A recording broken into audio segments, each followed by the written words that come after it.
That warm, fuzzy feeling of total food satisfaction. Like finishing the last bite of a Gourmet King's Barbecue Steakhouse Angus. No. Correct.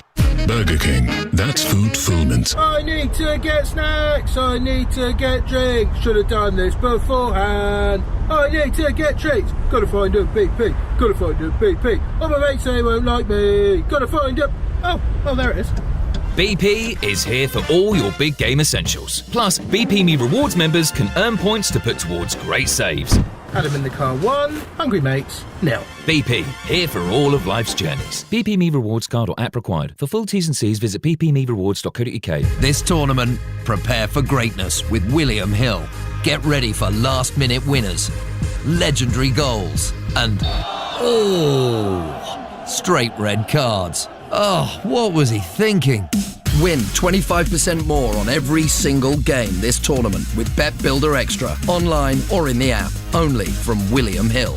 Available day before match to kick-off. Bet Builders with 3+ selections at 3-1 or more. Pre-match singles, match stake £20. Full T's and C's apply. 18+. BeGambleAware.org. I tell you what, Jeff, it's been some journey, but here they are, just moments away from the whistle. Absolutely. There's been twists, there's been turns, not to mention that parking of the bus. But as the clock runs down, I think they're going to make it. It goes to show that you can really handle the pressure when your tyres are performing. I'm home. Has the game started yet? Top performance. Driving home for the match? Keep your tyres in peak condition. Book today at quickfit.com or your local centre. Quickfit. Drive away happy every time. When Andre sold his car on finance with Motorway, he got more money. Ooh! What are you doing there? He then put that extra money into tickets to follow his team around the country. Come on, lads! Selling on Motorway was completely stress-free, which is more than I can say about being a supporter of... Sell your car the more money way, where 84% of sellers sold for more. Motorway. Validated against 2 independent sources. Visit motorway.co.uk/claims. Euro Game Day Live on TalkSport 2 with Carling, the UK's #1 lager. 18+, always drink responsibly. TalkSport 2. Der Fußball from Deutschland. You can't get closer than that. Licensed broadcaster of UEFA Euro 2024 Germany. Euro Game Day Live on TalkSport 2. Yeah! Sabosla in the middle. Sholoi, is it hungry to win it here? They do! It's been turned in, and Scotland are heading home. Scotland are out of Euro 2024 on a night where dreams were supposed to be made and history was meant to be written. This is Scotland's worst nightmare. I think Steve Clarke's probably taken us as far as he can take us. For him to turn around and say, I'm not going to say too much because I like my money. If I was a Tartan Army fan paying thousands going out there and following those Muppets, I would have something to say, and hopefully his resignation's going in now. Well, Scotland have gone home, and at least another one will be sent packing tonight. Could it possibly be Italy, the European champions? We shall see. The 2 final games in Group B take place this evening. There's one automatic place up for grabs and potentially a third-place qualification on offer as well. It's Italy against Croatia in Leipzig on TalkSport with Nigel Adderley and former England striker Dean Ashton. On TalkSport 2, it's group winners Spain against Albania in Dusseldorf with former England captain Stuart Pearce alongside Jim Proudfoot. Thank you, Adrian. Well, the established big hitters are staking their claims to glory with 3-time European champion Spain, the first country to make it through to the round of 16. But behind them, the jockeying for position intensifies, and Albania's dreams of a first ever appearance in the knockout stages of a major tournament rest on them avoiding defeat.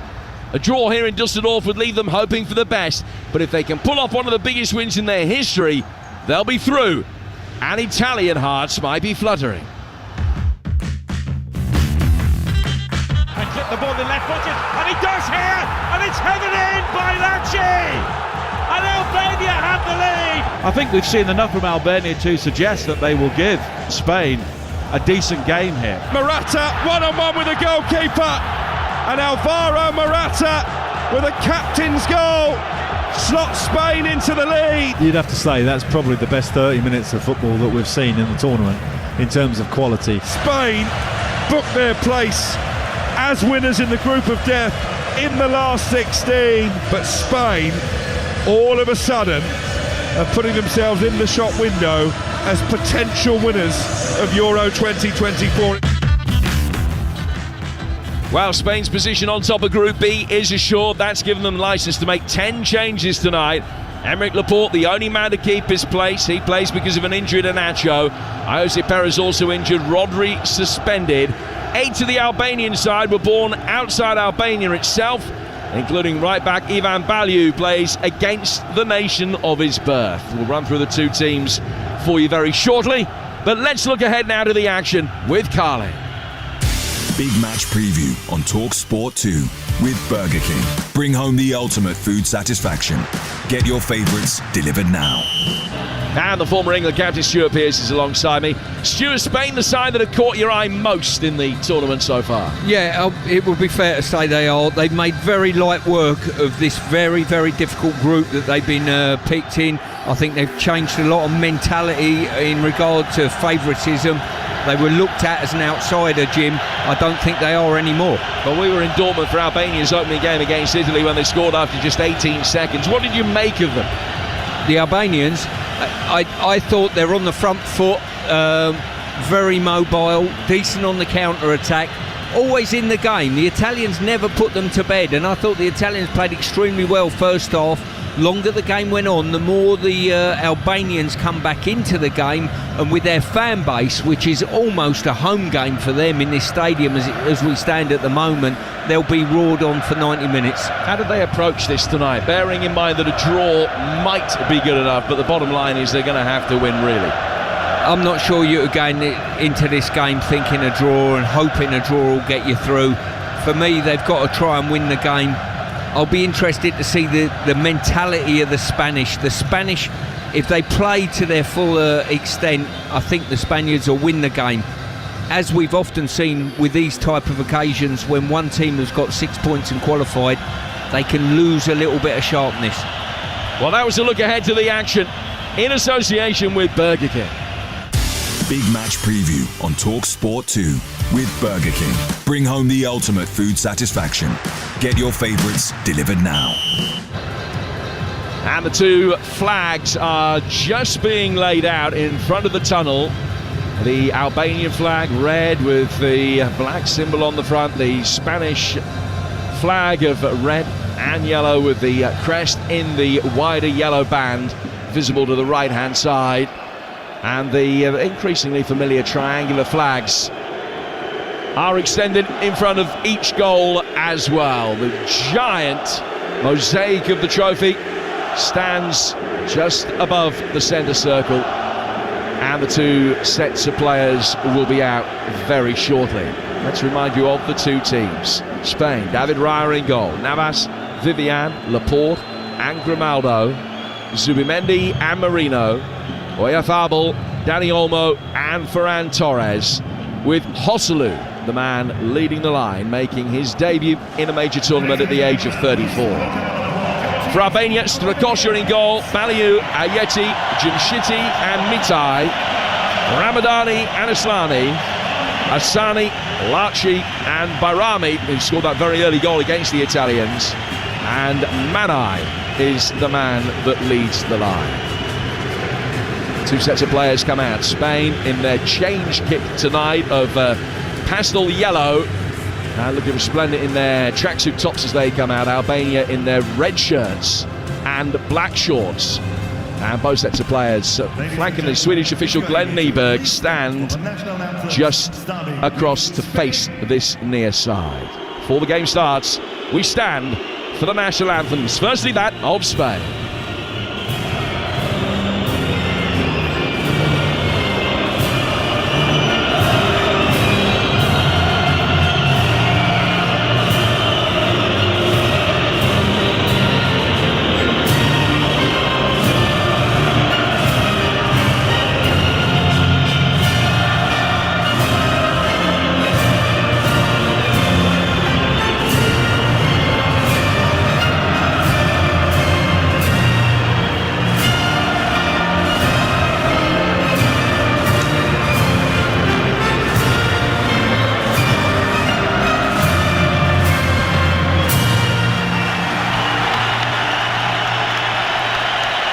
Spanish national anthem, La Marcha Granadera. And now the Albanian national anthem, the hymn to the flag.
And whilst that Albanian national anthem was being sung, away to our right-hand side, relatively small tifo, I suppose. It covered about the front 20 rows of the Albanian support was unveiled. A big cartoon picture of an Albanian footballer with his back to goal, and it just said "stronger together."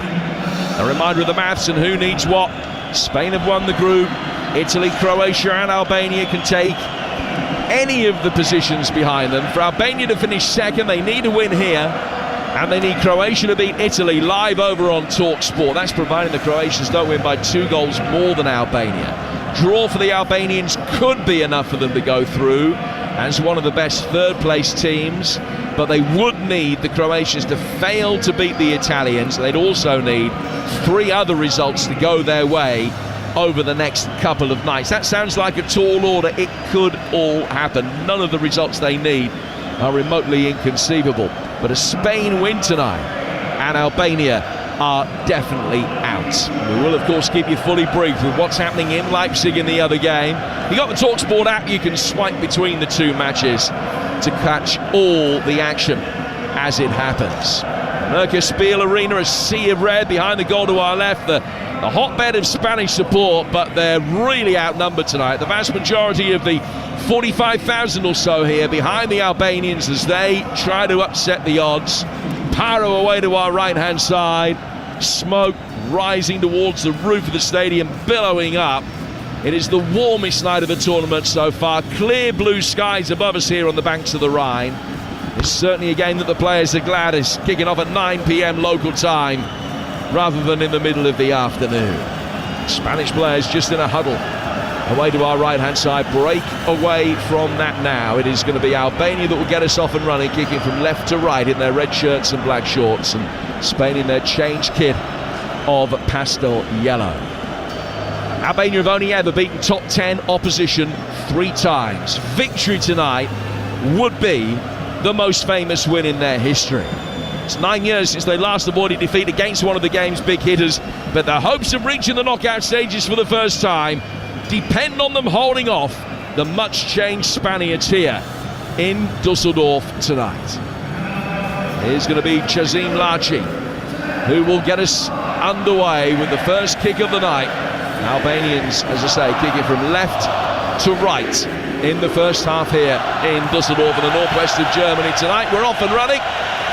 And a long ball pumped forward straight away. Albania have started both of the games they've played so far by getting on the front foot from the very off. And a Spanish player goes down over on the far touchline, claiming Jesus Navas that he should have a free kick, but it is going to be a throw to restart play. Delighted to say. Alongside me, as always, the former England captain Stuart Pearce. Stu, what are you expecting from tonight? Well, I think a lot of that depends on the Spaniards, really. If they're fully at it, the momentum they've got in the squad at the moment could be a tough night for Albania. But the longer the Albanians stay in the game, the more buoyed up their fans are going to be, the team are going to be. And as we can see now, they're on a heavy press at the moment and looking to turn it over from the Spaniards. It is the first time that this Spanish backline have ever played together. And I think Albania are hoping to ask a few early questions in that regard. David Raya was put under pressure. He and Thomas Strakosha at the other end, two Brentford teammates in the 22-23 season. Strakosha's got the ball at his feet now, and he pumps it forward, right-footed. Jesus Navas with an awkward touch. The break for Laci towards the edge of the penalty area. Shuffled wide out towards Bayrami. Albania have made a really good start here. Bayrami on the left-hand side of the penalty area. Right-footed ball inside the box. Trying to get the run from Asani attacking the edge of the penalty area. It was clear from him. Then Spain get it forward towards Joselu. But the outball for the Spanish, the former Stoke and Newcastle man, is well inside his own half. And he eventually, having controlled it, plays it back towards his own corner flag. Tannoy announcement, you can hear incidentally, is just a request to the Albanian supporters to stop using flares and pyrotechnics. Spanish will bring it forward, yet to really get a meaningful touch of the ball in Albanian territory. That is still 0-0. Yeah, they've been put on the back foot from the offset by the Albanians with their high tempo and high press.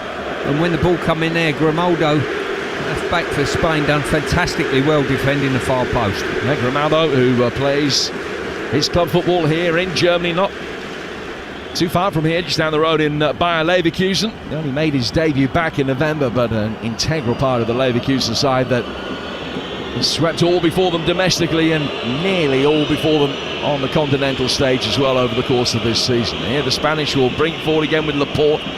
One player who kept his place in the much-changed side. Down towards Grimaldo. Left-footed out swinging delivery from him.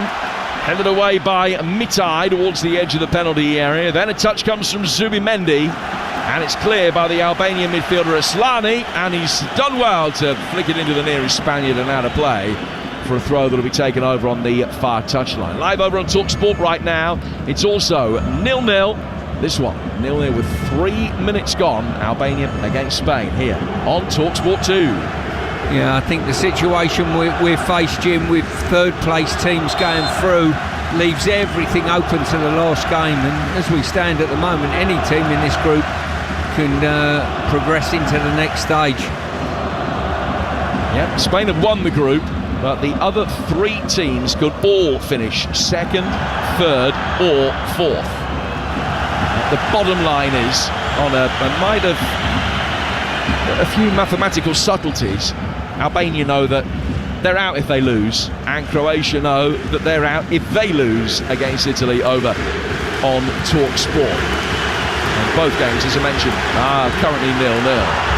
All played forward towards the edge of the Albanian penalty area again. They can recycle it well.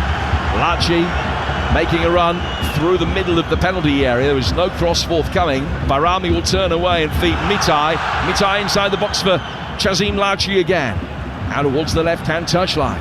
Spain backing off and forced to concede a corner. Jesus Navas blocking the cross coming in from Aslani. And Albania looking for a concrete reward for this really good start. Yeah, I'm just comparing this game to the one we stood and watched last night, the Scotland-Hungary game. Both teams had to win that game yesterday, but you couldn't tell in their demeanour. In this game, even so early on in the game, first 5 minutes, Albania's intent to get on the front foot, high tempo, high press, is there for all to see. I think there is a sense that Albania tend to go off in games the longer they go on. So they have sped out of the traps here.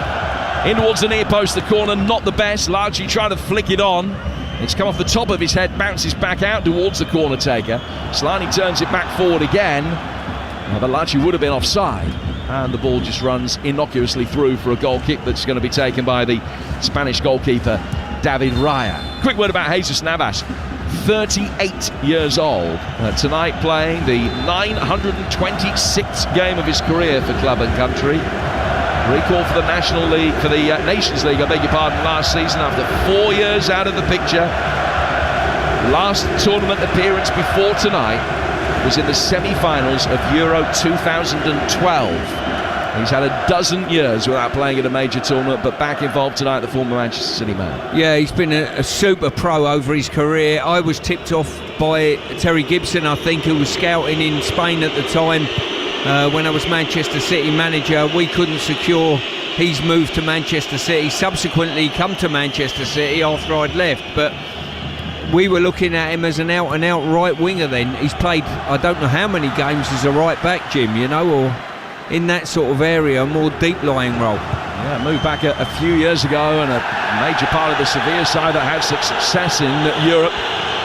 Spain bring it forward again towards the edge of the penalty area here, but it's knocked away very effectively by Jimshiti, the dark-haired centre-half at the heart of the Albanian defence, and the ball is rolled back to him now. Strakosha, and he will again look forward, trying to squeeze the ball out towards Barami. It was a misdirected pass, but Danny Olmo just got a foot on it and steered it out of play. In fact, he didn't get a touch. I thought that he just deflected that on its way out, and it was going to be an Albania throw, but it was a Spain put in, and they will bring it forward quickly with Emeric Laporte. Mike Navas, a former Manchester City defender. Roll forward to the one-time Newcastle midfielder Mikel Merino. Merino checking on the left-hand touchline to his club teammate Zubamendi. Zubamendi square through the centre circle to Vivian, who's making his competitive international debut tonight. It's a relatively inexperienced Spanish side tonight, and Vivian certainly one of the young ones. Left-footed ball from Laporte. Out towards the far touchline.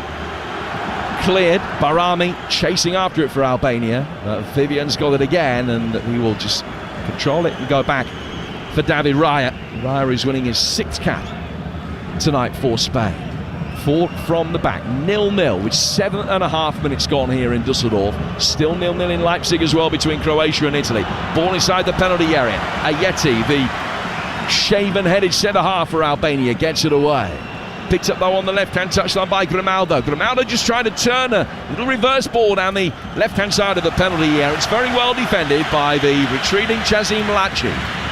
He lets the ball run out of play, threatened that he was going to have to clear it, and then just with the deliberate miskick, lets the ball go over the line and out for a goal kick that the Albanians will take. And they've laid a very solid platform in this game so far, Stuart Pearce. Yeah, they certainly have. Similar in that start that we saw against the Italians in the earlier group match, but I think they want to keep the tempo high. The Spaniards will want to take the sting out of them with some possession play, but saying that, the Spaniards are quite happy when they do get it wide. They'll put it in the box and cause problems with their crossing. You're listening to Euro Game Day live on TalkSport 2. It's presented by Carling, the UK's #1 lager, 18 plus. Please drink responsibly. And a reminder that tomorrow night we'll also have a choice of listening for you. This time tomorrow we'll be in Cologne for England against Slovenia, and Denmark Serbia, the other game of the group, will be live on TalkSport 2. Tell you what else we've got coming up for you tomorrow as this half progresses. The ball laid off by the left-sided midfielder Asani, out towards the Albanian touchline for the fullback Mitai. Quick exchange of passes with Barami in his bright yellow boots. Now back for Jimshiti again.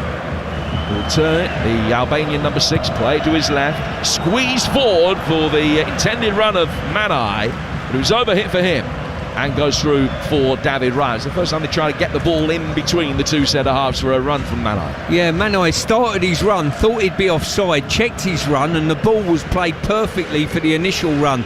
At that stage he'd put the brakes on, and ball just went through to Raya. Quite a spell in Spain.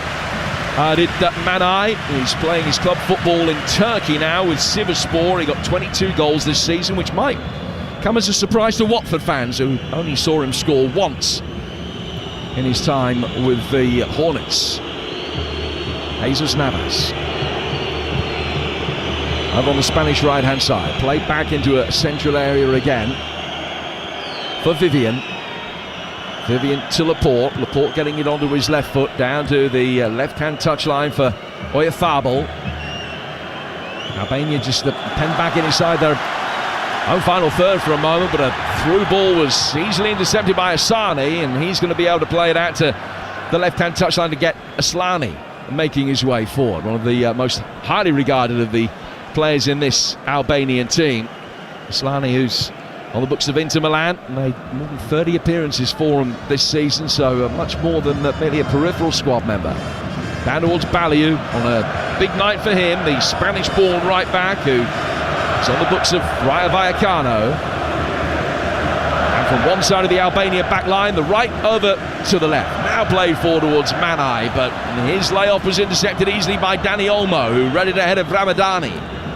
Spain will bring it forward towards the edge of the Albanian penalty area. Mitai mistiming his challenge. Right-footed ball swung inside the box, and the header is saved well by Strakosha.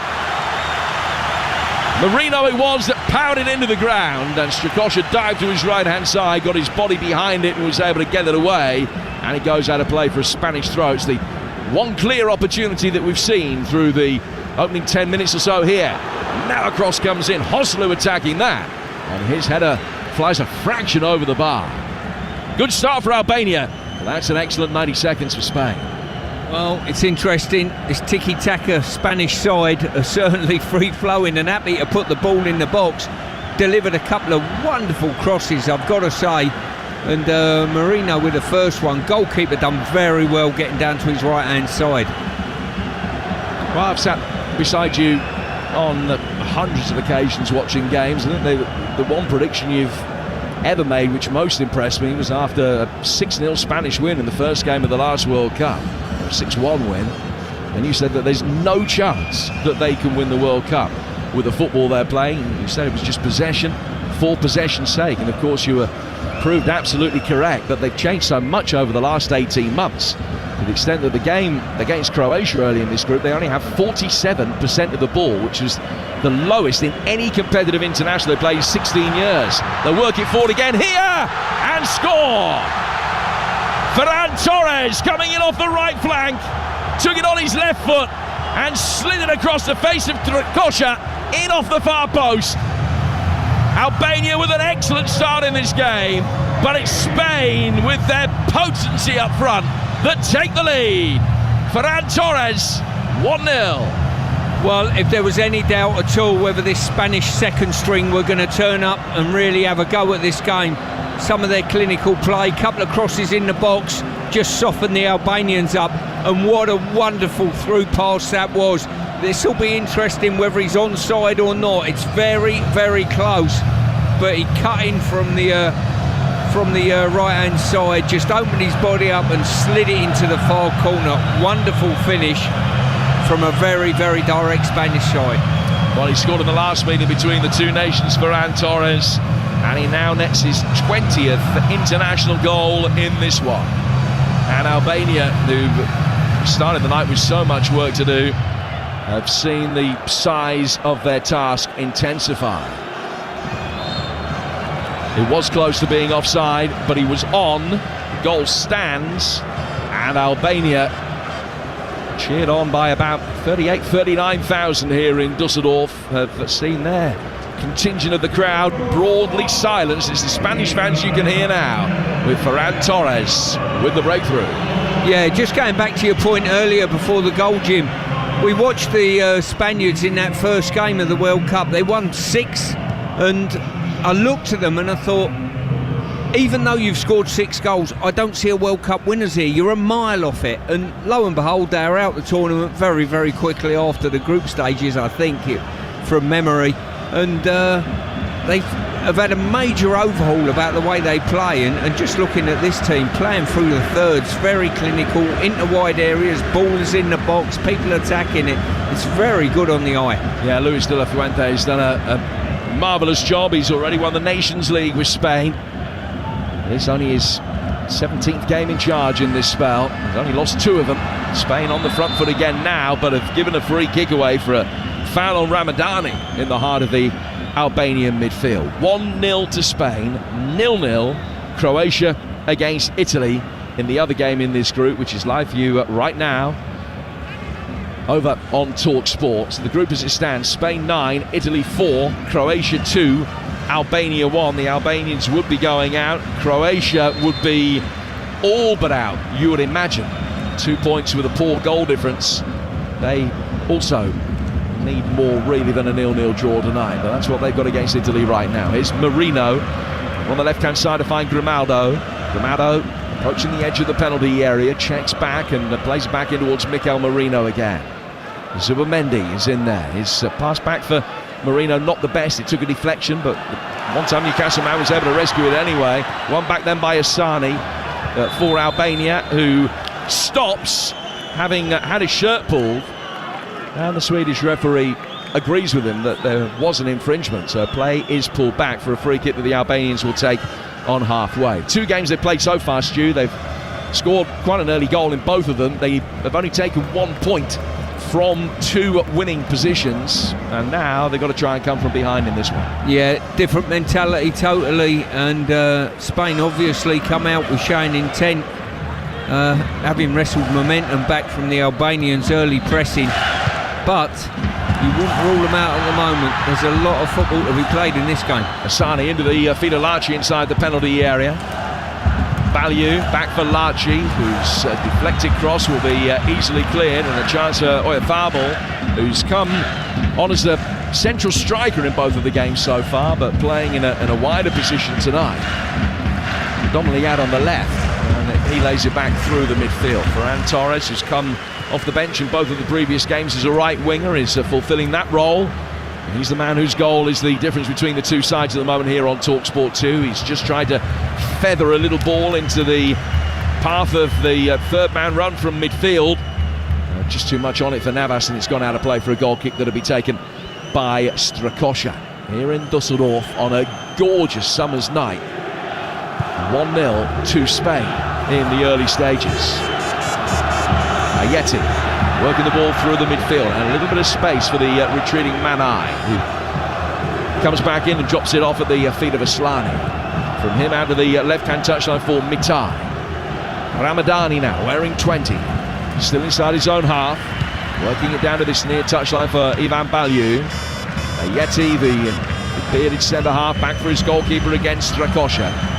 And he takes a touch to try and deceive Oyafabel.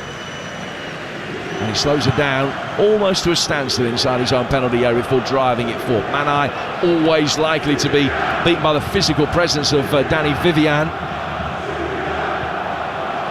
Now Zubimendi can bring it forward through the midfield for Spain in their change kit tonight of pastel yellow. Dani Olmo out towards the right-hand touchline. Ferran Torres controlling it, working it back inside for Olmo again. He's on the edge of the centre circle, finding Laporte. Laporte controlling the ball with the studs of his left boot, keeping his place tonight in the side because they've got an absence of centre-halves really, with Nacho currently out through injury. I think if Nacho had been available, he would have started tonight, and it would have been 11 changes made by De La Fuente.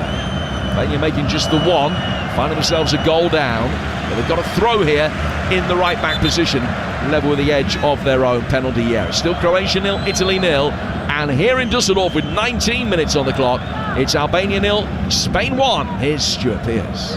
Yeah, the Spaniards just taken some of the sting out of Albania at the moment, and when Albania have had the opportunity to sort of turn it over and counter-attack, they've not really gone with numbers at this moment in time. Torres. There's a lot of Jesus Navas there. It's a ball that was just siphoned out towards the touchline, and Navas had to scamper after it. He was able to get there. He's played it back for Vivian, the Athletic Bilbao centre-half, to Laporte. Laporte, French-born, but qualified for Spain. Now from him to the left-hand side for Oyafabel. Now on the edge of the centre circle, Vivian's got it again. Plenty of time for him just to pick the pass. A real intense press in the very early stages from Albania, but they have neglected that over the last 10-15 minutes or so.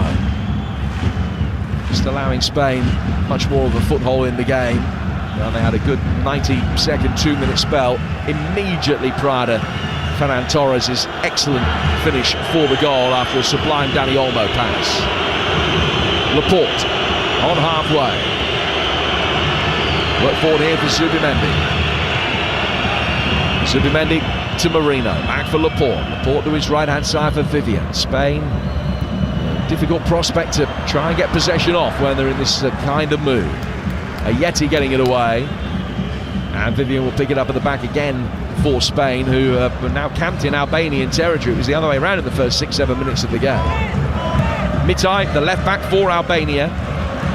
Now Ramadani bringing it forward towards halfway. Laporte stepping up for the defensive line, got the better of Manai. Marino's in with a strong challenge, which has left an Albanian player on the deck. Ramadani still rolling around. Spain perfectly entitled to carry on, but a shot that is fired in from Dani Olmo from distance goes some way wide. 1-0, Albania with work to do. Remember, if they lose this game, they are out. If they draw, they may well be out as well. Italy will finish second in the group unless they lose. If they do finish second in the group, they get Switzerland in Berlin on Saturday. Whoever finishes third in this group will play against the winners of either Group E or Group F. So that could well be Portugal. And if you win this group, you play against one of the teams that finishes third. That'll be a game on Sunday in Cologne, and that could well be the winners of Group E, which may well, the team that finished third in Group E, I beg your pardon, which may well be Slovakia or Ukraine. What a football to be played before this weekend. You'll hear every kick of every game live on TalkSport and TalkSport 2. Spain in possession again with Dani Olmo, winning it back inside the centre circle, and now in a position to drive forward to his left-hand side. Grimaldo, time for him to measure the cross. He's got to wander the left foot. It's cleared. Dani Olmo winning it back to Grimaldo, now down towards Marino, stood up for Joselu but headed away by Jim Shitty. Cleared by the Albanian midfield through towards Manai, who was fouled. It was a theatrical dive right in front of the referee. Wants the contact if it may. But before the free kick can be taken, the referee's going to have to go out and see what the problem is for Aslani, who's gone down over towards the left-hand side. We're midway through the first half, and Spain good value for the 1-0 lead, Stu. Yeah, they certainly are. The longer this game's going on, I think Spain are in the process of breaking the Albanian hearts at present. One or two of the Albanians gone to ground rather cheaply and looking for a bit of charity off the referee. You're listening to Euro Game Day Live on TalkSport 2, presented by Burger King. Bring home the ultimate food satisfaction. Get your favourites delivered now. Albania taking the free kick. Aslani's in a position to continue. Dani playing it forward. Left-hand side, Barami, who got Albania off to such an extraordinary start in this tournament with that very early goal against the Italians. He's got it now down towards the byline, and he's just trying to shuffle his way inside the box, taking on Vivian. He couldn't beat him. Vivian will clear it. Joselu flicks it on towards halfway, but Albania will come again. Yeah, good defending by Vivian there. Probably nailed his player right to the byline, and there was nowhere to go. He only had one direction to go. Stood on his feet, took it off him rather comfortably. Back it goes from Asani. Play down the right-hand touchline again. Controlled neatly on the thigh by Laci. And he's won a throw. Silvinho, who is in charge of Albania incidentally, the Brazilian that took over in March of last year. He's got a winning record. He's also got Pablo Zabaleta and Doriva amongst his coaching staff, so familiar faces all round. Ball hoisted forward towards the edge of the penalty area by the Albanians, cleared easily. Oyafable down the left-hand touchline for Dani Olmo, who's been pretty heavily involved all over the place at the moment. He's won a free kick here, about 5 yards inside his own half. It's a low 5 of recognition from his coach Luis de la Fuente. And Spain continue to control this very ably. 1-0 they lead. Albania, bearing in mind they need to win. You can't clearly show your hand too early against a Spanish side like this, even a much changed Spanish team. But what do Albania need to do to try and get themselves back into this game? Well, I think on occasion when they have turned the ball over, there's almost a reluctance at the moment to get big numbers forward. When they have attacked, they've probably gone with 4 or 5 players, and there's always been 5 behind the ball. I think at some stage they're going to have to free up an extra body or two to get forward very quickly. Spain have got a corner. It's their first of the night, and Grimaldo is going to take it. Ferran Torres, the goal scorer, is offering himself for the short one. No one's deceived by that. It's inside the penalty area, flicked on dangerously. Hosselu coming out for it. Strakosha punched it away, just using the top of his hand really rather than the fist. But he got some good distance on it. Spain are able to recycle possession, but back on halfway. And Navas will play the ball via the centre halves down to the left-hand side for Zubamendi. Now he can bring it forward. Side-footed between the lines easily for Dani Olmos, having a major impact here. Chipped over the top. Clears the right-back Ballieu. Down on the left flank for Ferran Torres. Torres giving an instruction to Zubamendi to work the ball quickly with Manai approaching. Went back towards Vivian. Now towards Ferran Torres again. A beautiful right-footed in-swinging delivery. Too close in the end of Strakosha. Comfortably claimed by the Brentford goalkeeper, and Spain continue to lead it 1-0 here on TalkSport 2. Yeah, from memory from the Italian game, the Albanians didn't particularly deal well with crosses in the box from set plays.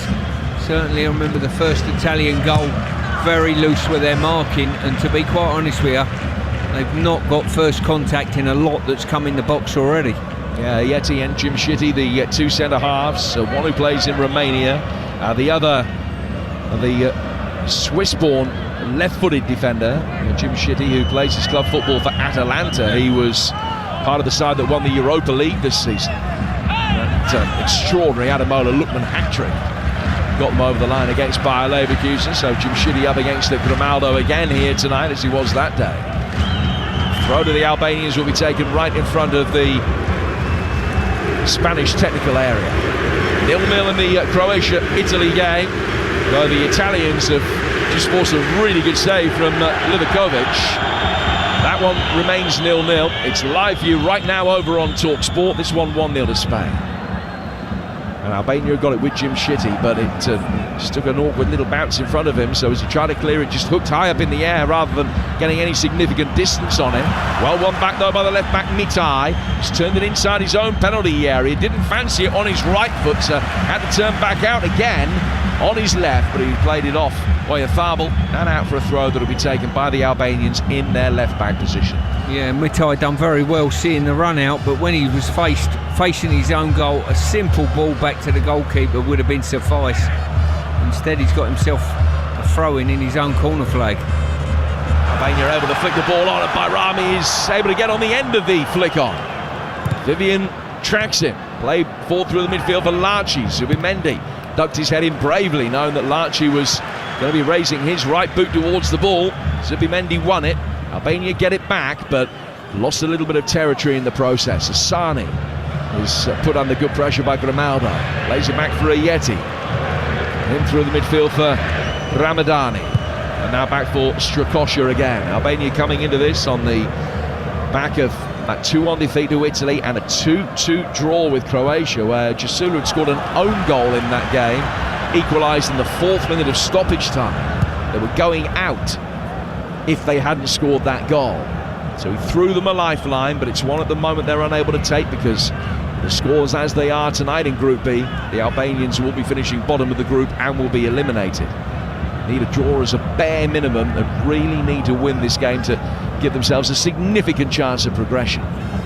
Had a good start, but it's Spain that lead. They've been the better side since about the 8-9 minute mark. Got it on the left-hand side of the midfield though. Aslani getting it forward towards Larchi. Bounced off him really, it was poor control. Spain able to get it forward. Hosselu can't hold it up, and the Albanians win it back again. Larchi making a good run towards the edge of the penalty area. Space on the right for Asani. Play to him now by Ballieu.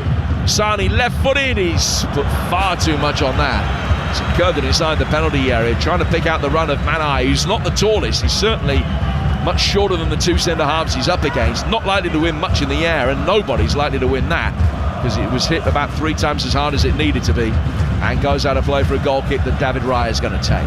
Yeah, Albania just struggling with that final pass at the moment. Some of the build-up play's been okay around the sort of 40-30 metre mark, but when they've been in wide areas, the ball's failed to come in, or alternatively the final pass to free someone up. Well, we played exactly half an hour. Spain leading it with Ferran Torres' goal. Ball chested down here towards Hosselu, but The offside flag is up against Oyarzabal. And Albania take the free kick. That other game, incidentally, the Croatia-Italy game, about 20 seconds or so behind this one. Here's live for you over on TalkSport. Scoop 4 by the Albanians. Manai trying to isolate himself against Vivian, much the more inexperienced of the two Spanish centre-halves playing tonight. Well, Vivian has done very well to deal with him so far. Manai wins a throw, which is taken. He chests it down, tries to spin around the back of Vivian. Can't pull that off. Goes out of play for another throw. It's high across to take it. The Albanian left back bounces inside the penalty area again. Manai trying to spin round Vivian, ends up on his knees just outside the penalty area. Vivian very disparagingly waves him back to his feet, and the Swedish referee Glenn Nibra says no foul. Yeah, I've got to say, I think on that occasion there was obstruction at least, to be honest with you. Whether it was in the box or not in the box, I certainly think there was some form of obstruction there from the Spaniard. A number of bottles are being thrown down inside the penalty area in complaint of that decision, not at Spanish players from the Albanian fans, but just making a very visible point. They didn't like the decision, and the area from the edge of the penalty area inside the box and down by the right-hand corner flag is now scarred by maybe 12-14 bottles down in that area. Spain will be able to bring it forward here. Oyarzabal getting towards the byline, getting it onto his left foot, pulling it back inside the box, and side-footed back, knocked away. And Albania have been on the back foot predominantly over the last 25 minutes and continue to be so here. There's good cohesion about this Spanish side, bearing in mind that it is very much the second string, that we won't have played too much together before, although I suppose in the odd 11 against 11 practice match in training, they might have played as a unit. Ball is over on the right-hand side for Navas, curved inside the area. Joselu, the target, headed away from him, brought down by Grimaldo. Didn't sit up nicely for a left-footed volley towards goal. And Oyarzabal misdirects a ball that was intended for Laporte and put it straight out for a throw that will be taken on the Albanian right-hand side. Silvino just hoping his side can hang in there to half-time, that there's no further damage. But at the moment there's very little sign of an equalising goal. No sign of an equaliser at all. It's that final pass, and probably on turnover of possession they need to be a lot more effective. Memory of them as they're a little bit more effective. Maybe that goal, that early goal, has dented the confidence a little bit of the Albanians. They've had 3 defeats in 2024, beaten by Chile and Sweden and Italy in the first game of the tournament as well.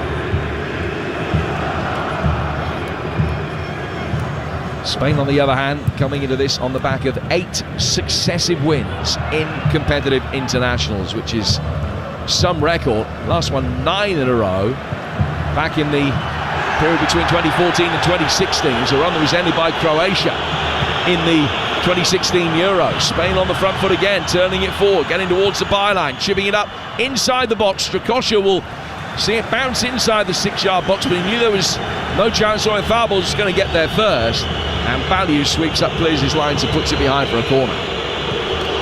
Yeah, these little interactions from the Albanians aren't particularly helpful, you know. Manai received the ball to feet, he's gone to ground claiming a foul and decides to stay on the ground until basically the Spaniards get a corner at the other end. Now, when you see the replay of it, there was absolutely nothing in it at all, and that level of honesty won't help their side whatsoever.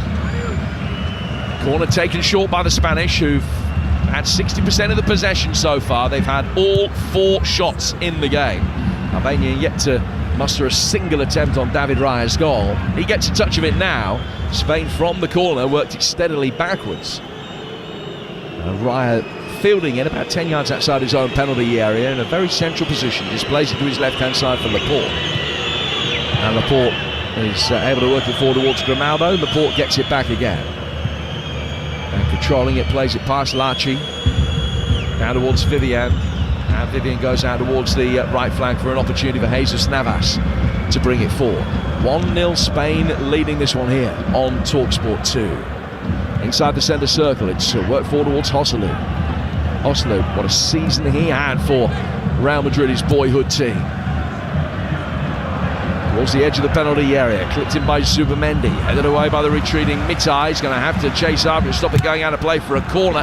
Big block challenge coming in, but Navas, in winning that, has it. Finds Olmo inside the 6-yard box. Tried a shot, it ricocheted loose inside the 6-yard box for a moment, and Lachi was forced to poke it behind for another Spanish corner. You feel a second goal's coming. Yeah, what I'm enjoying about this Spanish team, Jim, is the fact when that ball's out wide, all the rest of the players, the strikers, the midfield runners, they know the ball's coming in the box, and it's brilliant. There's nothing worse than, people turning down crossing opportunities.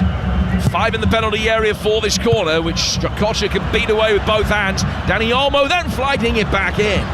And he was caught in two minds between finding Oyarzabal at the far post and the top left-hand corner. Split the difference between the pair of them, and it goes out of play for a goal kick. 8.5 to go to half-time. 0-0 in the Croatia-Italy game. Live for you right now over on TalkSport. And Spain still very comfortably leading this one 1-0 here on TalkSport 2. Yeah, awful goalkeeping there from Strakosha. Ball chipped into him, easy catch, decides to punch it. All of a sudden he's got to field a cross shot at his goal. Strakosha clearing over halfway. Manai again is on his knees, imploringly looking at the referee with his hands outstretched. The referee, I think, has his number. Lachi wins the throw over on the far touchline. The ball cannoning, as you will have heard, into the effects microphone down by the side of the pitch. Slani will lead the throw for Mitai to take over on the far touchline. Albania have played 55 games in their history against sides who are ranked in the top 10 of the world. They've won only 3 of those 55. The first one coming against the then European champions Greece back in 2004, and then they had 2 in the space of 12 months. They beat Portugal away in a qualifier in 2014, and then France in a friendly the following year. Well, they haven't beaten top 10 opposition in the 9 years since then. They need to tonight. Spain ranked 8th in the FIFA list, more significantly 3rd in the yellow rankings. Raya clearing his lines, smacked it straight into the backside of Laporte. It looped up off his glutes, and Raya came out and caught it. It's the most unorthodox 1-2 we've seen in the European Championship so far. It certainly is. Fortune favours the brave, as they say, and Raya got rather fortunate on that respect. That could easily have gone 6 feet to his right-hand side and gone in for an own goal. Oyarzabal bringing the ball forward here for the Spanish. On the edge of the penalty area is Grimaldo. Grimaldo hitting it in very deep. They've got a man unmarked at the far post. Well brought down in there, trying to set it up for Joselu. Didn't come off. And now the break might be on. Mitai getting it forward for Bayrami. And he's ventured midway inside Spanish territory. Bayrami coming back inside. 6 players up with him now. And in the end, he just ran straight down a blind alley. And Zubimendi picked his pocket. Yeah, this is my point earlier.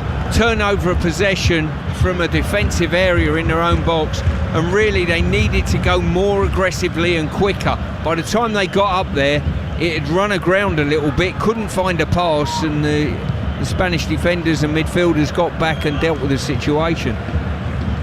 Ronaldo gets the ball forward. Oyarzabal laying it off for Marino. Now Zubimendi can play it for the Spanish into Albanian territory again.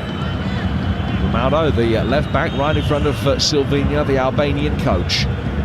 In his dark suit, he will be boiling hot pitchside in that suit because it is ferociously warm night. And hotter to come over the next 48 hours, including for England this time tomorrow in Cologne as they take on Slovenia.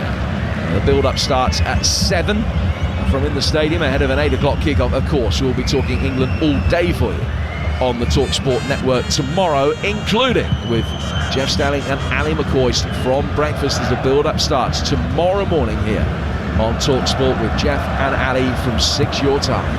Zubimendi in possession for the Spanish in yellow, forward towards the edge of the area. Ayeti in strongly. Marino Wins it back though on the edge of the box. Chance for Grimaldo to deliver. Takes a touch, fires it in, left-footed towards the far post. Ferran Torres with a header, and he's put it over the bar. Well, once again, ball in a wide area. Grimaldo pushed it out wide. You know full well exactly what's happening. He's taken a nice touch, steadied himself, floated it into the far post, and the header just over the crossbar. But I do enjoy watching them dipping the ball into the box, and we've watched the Spanish for so long overpass. Now all of a sudden they're so direct, it's an absolute pleasure to watch. You talked the other night about Safal and the way that he has the ability to deliver those right wing crosses that just fade away at the last moment, and Grimaldo does that down the Spanish left hand side.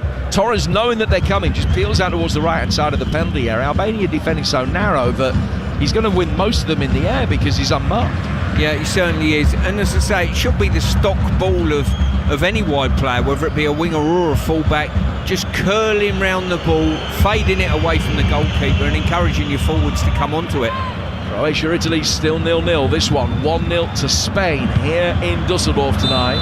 A game in Leipzig live for you right now over on Talk Sport. The referee spotted an infringement. It's a free kick to the Albanians, who've got a terrible record against Spain. Played 8, lost 8. Scored 3, conceded 31 before tonight. If Spain do hold on here, it'll be their best 100% record against any single international opponent. Another couple of nations that they've beaten 8 times out of 8. They've never beaten anyone 9 out of 9. Strakosha's got the ball at his feet, and Oyarzabal, knowing it was going there without a great degree of pace, head in to apply the press. And Strakosha was kept honest. He got it away in the nick of time. And as far as Zubamendi in the midfield, 15 yards outside the box, the aerial diagonal brought down by Grimaldo. Grimaldo's left-footed ball in, another delicious cross. Hosselu attacking that, comes out for Ferran Torres. Dani Olmo with a little backheel flick, 3 waiting for it, and yet he got there in the nick of time to put it away for a corner. Yeah, fantastic movement by the Spaniards. On the build-up, they've attacked and they've got sort of 4/5 players centrally in the box. Still the ball's not going to come in, but they know when it does go wide, it's going to be 2 touch. Out the feet, whipped into the box. All of a sudden you've got 5 players in an attacking area. You're either going to get first contact or get on top of the second contact. 6 Spanish players inside the box this time. Again, the corner is worked short. Out towards Dani Olmo. Left-footed ball inside the penalty area is blocked. Grimaldo back towards halfway. The ball is brought under neat control by Jesus Navas. He's gone back for David Raya, who's had absolutely no opportunities to show his worth tonight. Raya deputising for Unai Simon. Simon, who started every game in the last World Cup and in the last Euros as well, but left out tonight as a part of this heavy rotation. Ball play forward. It was a touch reminiscent of one of mine from Oyarzabal, but it's broken back his way down towards Grimaldo, left-hand side of the penalty area, dragged back and spooned over the bar by Marino. Great opportunity from another delicious ball in from Grimaldo. Everybody expecting that deep ball again, just pulled it back 15 yards out to the unmarked Marino, but he couldn't hit the target. Yeah, if you stop the action when that ball's played in the box, Jim, there's 5 Spanish players in the box looking to get on the end of it. That is impressive. Ramadani getting the ball towards halfway for Albania. Mana, who's a precious little opportunity, links up the play well there, but I wonder whether it might be in Silvino's mind that he'll bring Armando Broja on. Now, the Chelsea man started the first game in this tournament. Mana has started the subsequent 2. Jim Shitty out of the left-hand touchline again for Albania. Better ball in this time, too high for Manai, but he timed his run well. Now breaks on the edge of the area. Good save from Raya, diving to his left-hand side. Really well struck by Aslani. It's the first save that Raya's had to make. He was at full stretch to get his hands behind it and fall on the rebound. Well, the ball broke on the edge of the box to Aslani, and he has absolutely belted it. And Raya, great agility, launched himself to his left, got a double parry to it and kept it close to himself. He's only scored a couple of goals for Albania. Aslani, that was really well hit. And It comes as the game goes into stoppage time at the end of this first half. There's just going to be 1 minute to be added, but Spain on the front foot in it. Joselu, left-hand side of the box. Little drop of the shoulder, works the angle, drags the shot wide of the near post of Strakosha, and out of play for a goal kick.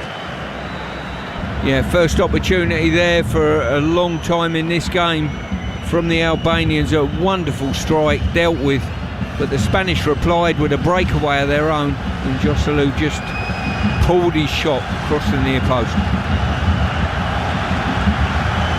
So a goal kick that Strakosha will take, right-footed, over the halfway line. It's the Ferran Torres goal in 13 minutes. That's the difference between these two. And that sees us through to half-time. Spain, already knowing at the start of the night that they were going to be winning this group. It's all a question of what happens in behind them. Albania know that a defeat will eliminate them, and at the moment, they find themselves behind here on TalkSport 2. Stuart, what have you made of that first 45 minutes? Well, an early start. First 6 or 7 minutes, the Albanians, credit to them, got on the front foot, pressed well, but the longer the game's gone on, the Spanish have just taken over the momentum of the games, taken over the possession of the ball, and the most impressive thing, they've not passed the ball for fun. They passed the ball with great economy. They played brilliant through passes behind the back line, one scoring and getting the goal from. And more importantly, they put some wonderful balls in. They play it out wide. It's no more than 2 touch out wide. Out your feet, it comes in the box, and there's numbers in the box. And they've looked very, very effective playing that way.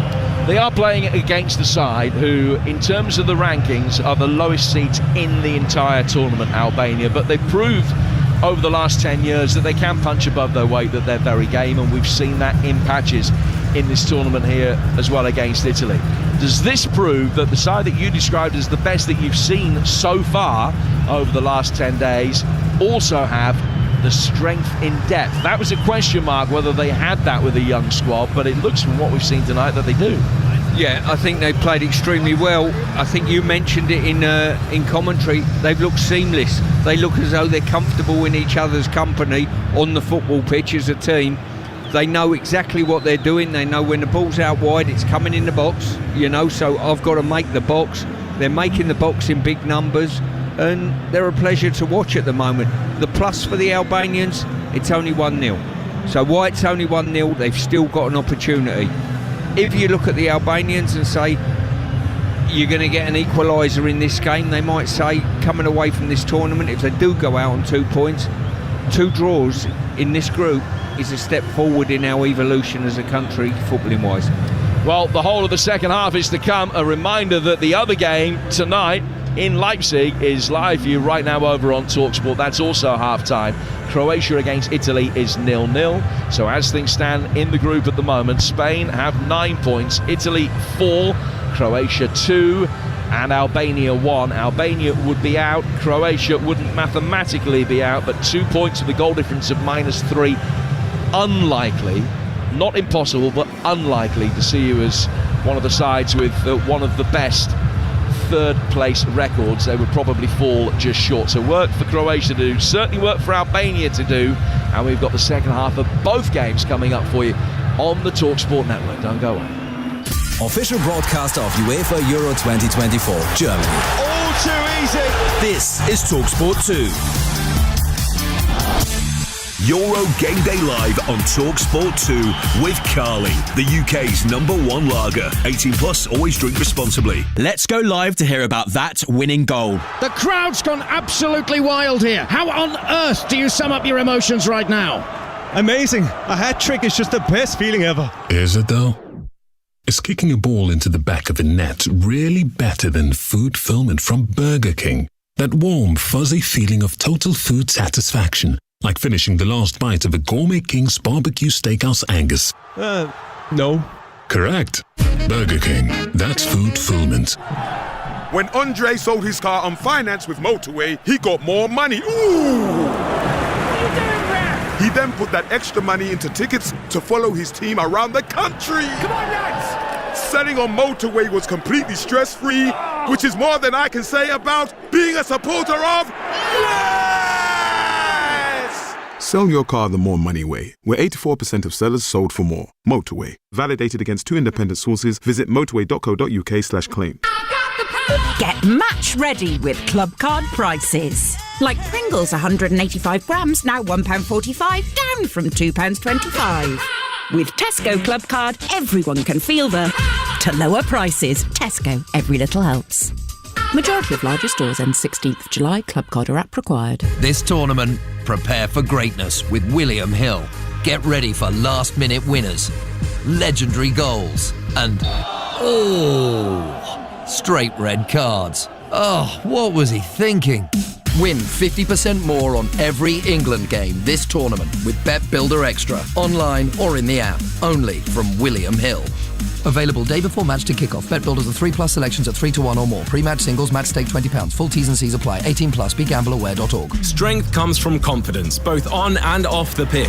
And confidence starts with self-care. Upgrade your game with Dove Men Plus Care Advanced 72-hour sweat protection antiperspirant deodorant and Dove Men Plus Care 24-hour nourishing body wash. Perfect for your post-match shower. Now available in new eucalyptus and mint long-lasting fresh fragrance. Let confidence last with Dove Men Plus Care. Proud partners of UEFA Euro 2024 Germany. Here we are then, Jeff. Just minutes to go until the whistle. Will they make it? Tense is an understatement, Jeff. There's so much riding on it. The question is, will they be able to find that extra gear when they need it most? And here we go. Oh, yes, they've made it. That's why you drive a properly maintained vehicle. Love to see that. It's starting, come on. Make sure your journey to the match is a smooth one. Book a free vehicle safety check today at quickfit.com or your local centre. QuickFit, drive away happy every time. I need to get snacks, I need to get drinks, should have done this beforehand. I need to get treats, gotta find a BP, gotta find a BP. Oh, my mates say won't like me, gotta find a... Oh, there it is. BP is here for all your big game essentials. Plus, BP Me Rewards members can earn points to put towards great saves. Adam in the car 1, hungry mates 0. BP, here for all of life's journeys. BP Me Rewards card or app required. For full T's and C's, visit ppmerewards.co.uk. Euro Game Day Live, delivered by TalkSport 2 with Burger King. Save big with the $4.99 King Box. It's the ultimate match day lineup, featuring a barbecue double melt burger, chili cheese bites, fries, and a drink. Official broadcaster of UEFA Euro 2024, Germany. Brilliant goal! This is TalkSport 2. And here they come. What a magnificent sight. Yes, it's live British horse racing on the radio, and TalkSport 2 have got it covered. Wednesday afternoon from 1, TalkSport 2 will bring you full coverage and live race commentary of all the action. Direct from Worcester. Saddle up for live British horse racing on the radio. Download the TalkSport app and swipe left, or ask your smart speaker to play TalkSport 2 to follow all the action. Wednesday afternoon from 1 on TalkSport 2. TalkSport 2. Bigger, better, bolder. Zieh rüber! Licensed broadcaster of UEFA Euro 2024 Germany. Euro Game Day Live on TalkSport 2. Welcome back to Düsseldorf, the second half of Albania-Spain to come here on TalkSport 2. Spain leading it by a goal to nil through Ferran Torres at the moment. This time tomorrow, be half-time in the England-Slovenia game. About 45 minutes down the road from here in Cologne. The build-up from that one starts at 7 tomorrow night. 8 o'clock kickoff. And on the TalkSport YouTube channel right now, Stuart and I have previewed the game. Stuart tells you the side that he would pick for that match. Fascinating viewing with the big man as always, and that's live right now over on the TalkSport YouTube channel. But that's tomorrow. Let's come back to tonight and take a look at the halftime highlights with Carly. Halftime highlights on TalkSport 2 with Carly, the UK's #1 lager. 18 plus, always drink responsibly. Right-footed ball swung inside the box, and the header is saved well by Strakosha. Marino it was that pounded into the ground, and Strakosha dived to his right-hand side, got his body behind it, and was able to get it away. They work it forward again here, and score! Ferran Torres coming in off the right flank. Took it on his left foot, in off the far post. Albania with an excellent start in this game, but it's Spain with their potency up front that take the lead. Ferran Torres, 1-0. playing through the thirds, very clinical, into wide areas, ball is in the box, people attacking it. It's very good on the eye. Wins it back though on the edge of the box. Chance for Grimaldo to deliver. Takes a touch, fires it in, left-footed towards the far post. Ferran Torres with a header, and he's put it over the bar. We've watched the Spanish for so long overpass. Now all of a sudden they're so direct. It's an absolute pleasure to watch. Well, that was the halftime highlights. Thanks to Carling. 18 plus. Please drink responsibly. Halftime highlights on TalkSport 2 with Carling, the UK's #1 lager. 18 plus, always drink responsibly. And a reminder that the other game live for you right now over on TalkSport, 0-0 between Croatia and Italy. That has ramifications for what happens here and who's going to be second, third and fourth in this group. Spain, remember, have already won the group. Time now to get the latest odds with William Hill. In the Zone on TalkSport 2 with William Hill. Prepare for greatness with William Hill. 18 plus, gambleaware.org. And no surprise that Spain are heavily odds on, 1-0 up and 12-1 on to see the job through from here. 7-1 the draw. And Albania to turn it around and win 35-1. Also, the Spanish to score a penalty, 15-2. And Dani Olmo to have at least one shot on target is 11-8. They're both enhanced odds. That's all thanks to William Hill. 18 plus, begambleaware.org. In the Zone on TalkSport 2 with William Hill. Prepare for greatness with William Hill. 18 plus, gambleaware.org. So Spain leading and winning the group, second in the group at the moment. Italy 0-0 in their game with Croatia over on TalkSport right now. And this is how the first half played out in Leipzig in the company of Nigel Adderley and Dean Ashton. Croatia, realistically, this is a match they must win or they will be going home. A defeat for the Italians and a shock win for Albania against Spain, and the Azzurri will also be on the first flight back to Rome tomorrow morning. Croatia come forward now and a shot fired in, and it's tipped over by Donnarumma. The high cross in, Retegui's header is just wide, and Livakovic was rooted to the spot there. I don't think he had it covered. Morella dinks a high ball in, a free header for Bastoni, tipped over the top superbly by Livakovic to keep Croatia alive in the championships. And so that's 0-0. They'll be starting the second half very shortly. The group as it stands right now, Spain 9, Italy 4, Croatia 2, Albania 1 in terms of who will play who. If you win the group as Spain have, you get a team that finished third, probably will be the team that finished third in Group E. That's not definite yet, but then if they win that, a potential quarterfinal against Germany. Runners up in this group get Switzerland, and if you finish third in this group and your record is good enough, which Croatia's may well not be at the moment, you get the winners of Group E or Group F. We'll be finding out how things unfold over the next 45 minutes or so. And Stuart and I, as I mentioned, will be in Cologne tomorrow evening as we bring you live commentary on the TalkSport network of England's final group game. Three Lions taking on Slovenia. And Gareth Southgate's been speaking to the media this evening, revealing that Luke Shaw is unavailable for selection tomorrow. Luke's the only one that is not really available.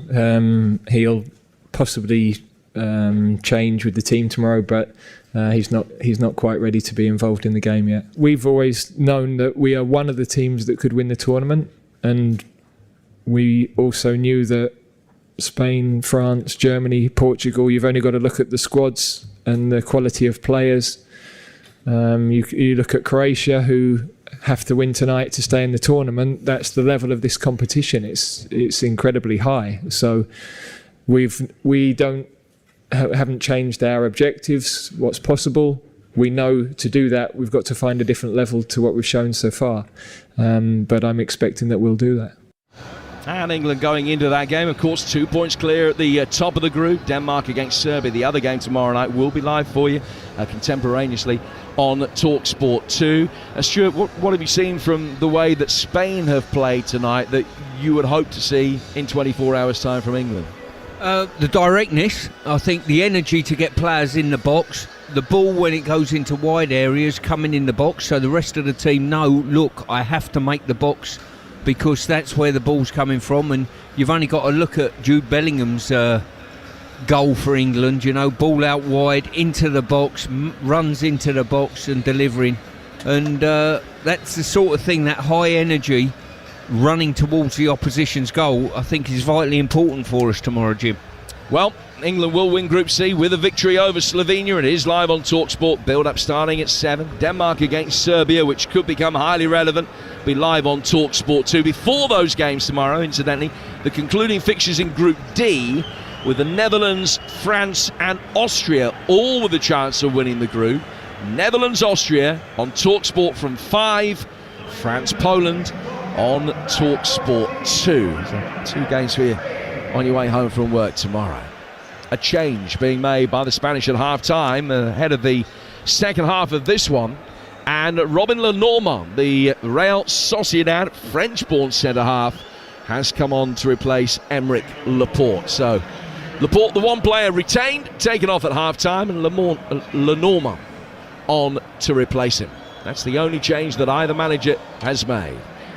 Albania, red shirts, black shorts, will kick from right to left. Spain defending the end of the stadium here in Dusseldorf that houses their pockets of support. The two sides lining up as follows. Raya in goal for Spain. Navas, Vivian, Lenormand and Grimaldo. Zubimendi and Marino. Oyarzabal, Dani Olmo and Ferran Torres. And Joselu. Albania, Strakosha in goal. Baliu, Ayeti, Jimshiti and Mitai.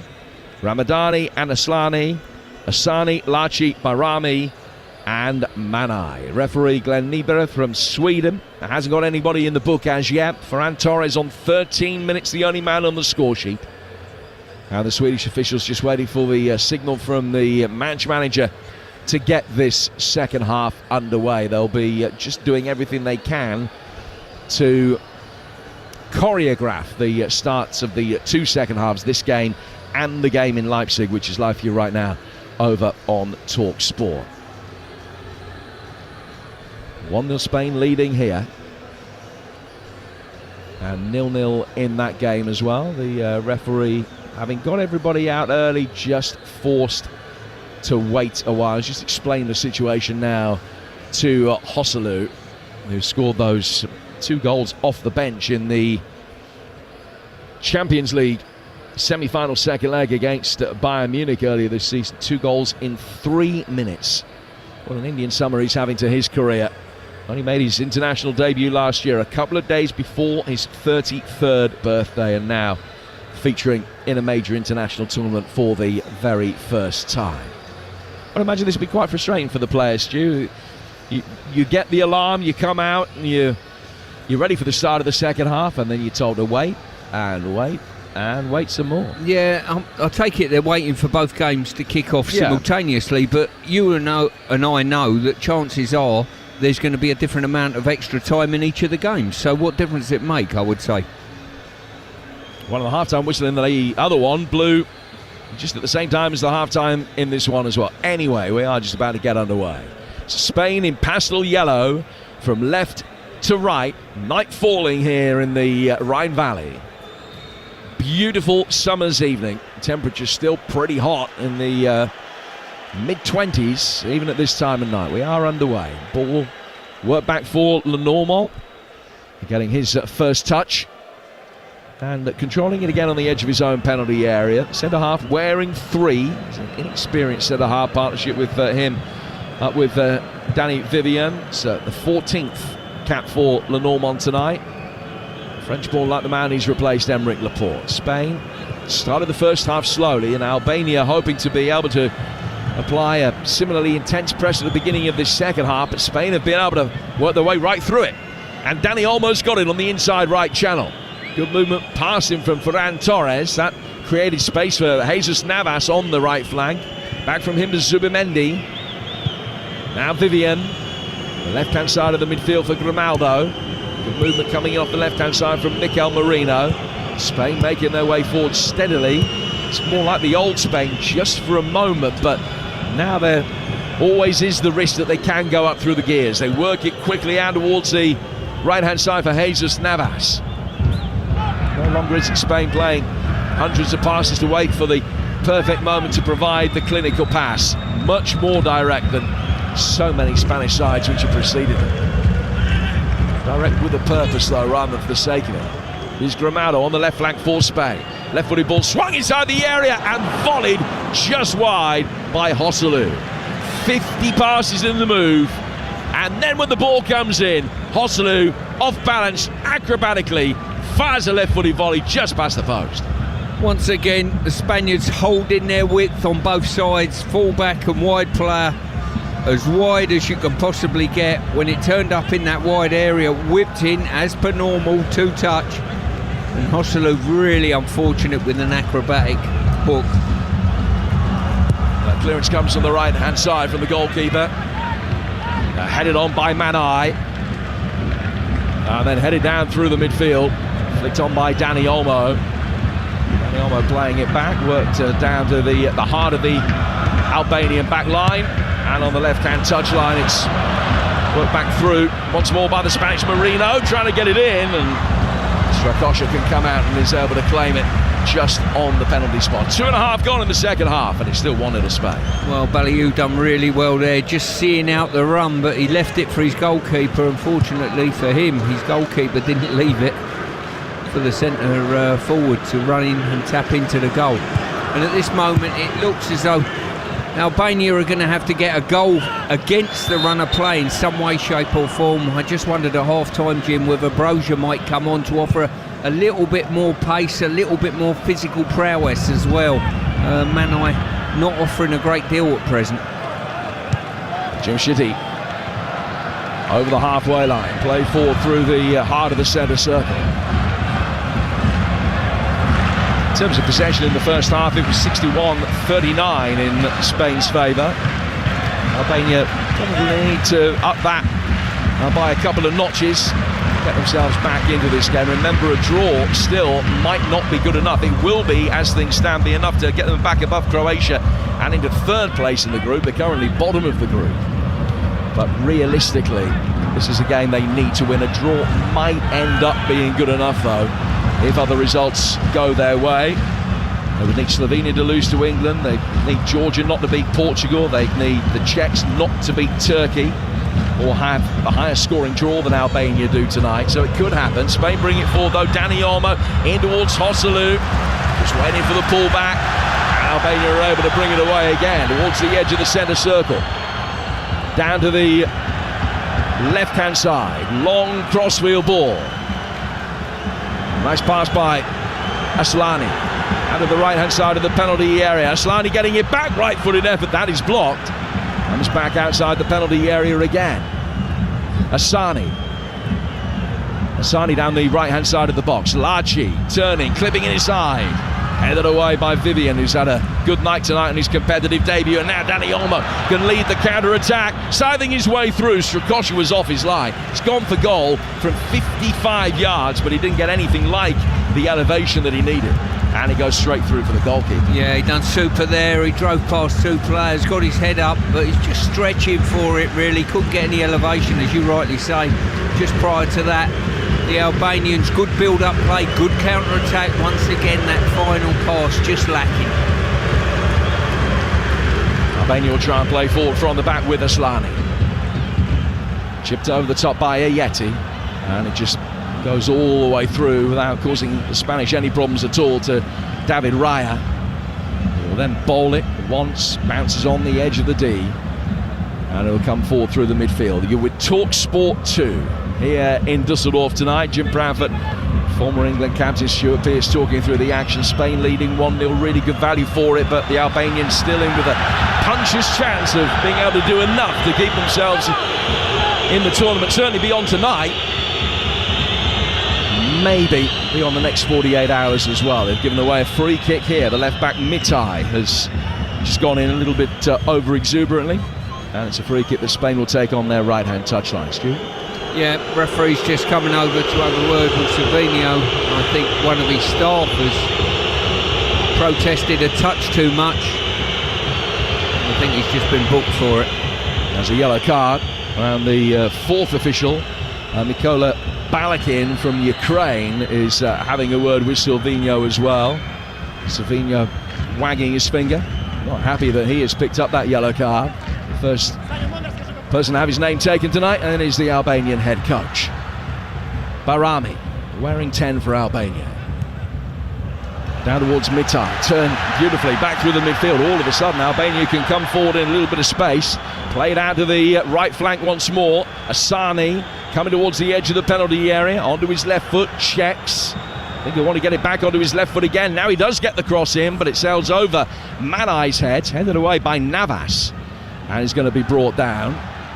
And inside the centre circle is one back, and Jim Shitty, the Albanian captain, the Atalanta defender, can work it forward again.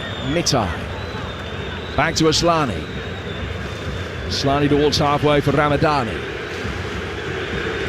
Through the centre circle again from Ayeti. Ayeti to Asani. Better possession this from Albania, although a lot of it is within 10 yards of the halfway line, either side of the halfway line. Ayeti's got it again now, and it goes back to his goalkeeper, and it's chipped right-footed by Strakosha.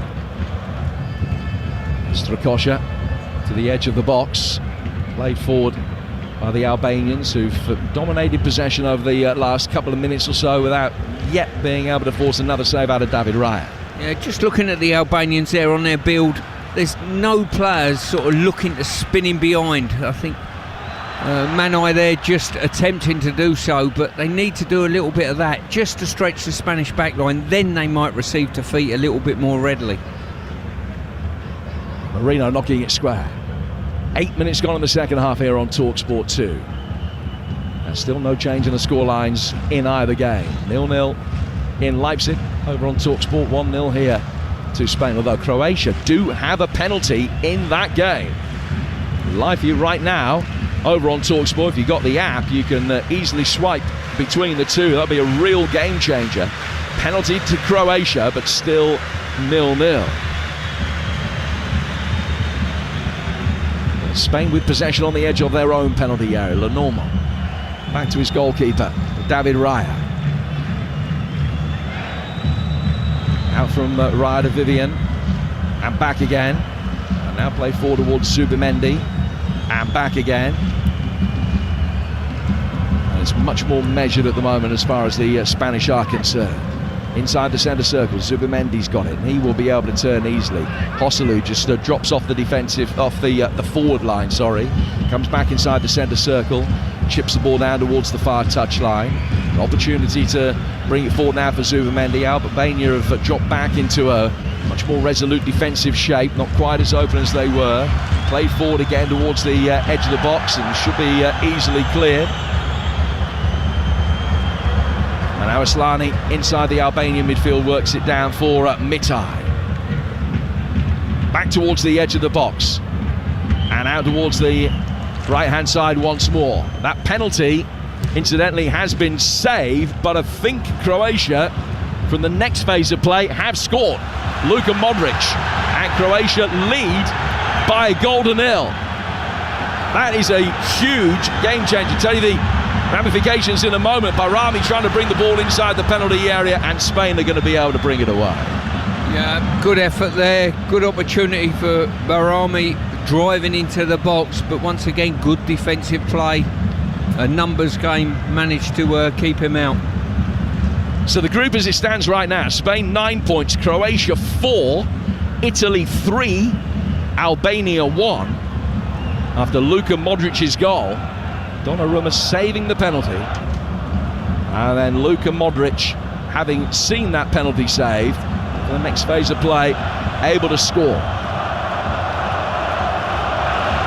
So Italy down in third place at the moment. If Albania now turn this around, Italy will be out. I wonder if it would be in the Spanish minds to let that happen. Navas back inside his own half, 15 yards inside his own half. The ball goes all the way back for his goalkeeper again. It's a little bit of shadow boxing going on in the last couple of minutes here. Yeah, as I say, it looks a big ask at this moment in time for Albania to get back in the game, even on level terms, let alone turn the game round to win it. But you just never know. A goal out of nowhere, all of a sudden we got a game on. Spanish have it on halfway. Joselu has dropped back again towards Marino. Marino on the edge of the centre circle was caught by Manai. Referees played the advantage. Down he comes towards Jesus Navas. Navas level with the edge of the box. Right-footed ball swung inside the penalty area. Joselu goes down inside the box under a challenge from Balliu. No foul. Balliu's going to be able to bring it away. No real complaints from Joselu that he was fouled. It's a 1-0 Croatia lead Italy. The Italians making a change. Chiesa coming on to replace Di Marco in that game. And 12 minutes in here, it's still 1-0 to Spain. I think Manai has probably made his last interaction there. Ball got played up to him. He's run under the ball, been taken under it. No real action to attempt to retain it, and I think that's his night finished. Yeah, it looks as though he's run himself into the ground. Breuer would be the natural replacement for him. Spain still in possession. Played out to the far touchline. 5 yards from the edge of the penalty area. They work it back again through the midfield. So every Albanian player, goal side. Spain a little bit more recalcitrant and getting the ball inside the penalty area early. Almost as if they're a little bit more content now to sit on the lead than they were before. Now Marino can get it out wide. Grimaldo with a low ball in towards the near post. Dani Olmo trying to sweep it towards goal. Second bite of the cherry, chips it up for Ferran Torres with a header. Strakosha doesn't know whether to come out or not. Elects in the end rightly to stay back, and Jim Shitty will be able to clear. And it goes into the Spanish dugout and out of play. Here's the change. Manai off. Armando Breuer, the Slough-born striker, who started against Italy on the bench for the last game and for tonight, and he's going to come on for about 35 minutes of playing time here. Well, I think Manai's been very, very poor tonight. No physical prowess up front. He's been bullied, he's been cajoled, and he's been too lightweight, to be honest with you. Now they've got a potential physical presence, and certainly somebody that's got the ability to get turned and go past anyone. Has scored 5 international goals in his career, Armando Breuer, but only 1 in his last 9 games, which came against Liechtenstein. Raya played out from the back for Spain. Croatia leading 1-0. Spain leading 1-0. Croatia would finish second in the group, and Italy third as things stand at the moment. Albania would be going out.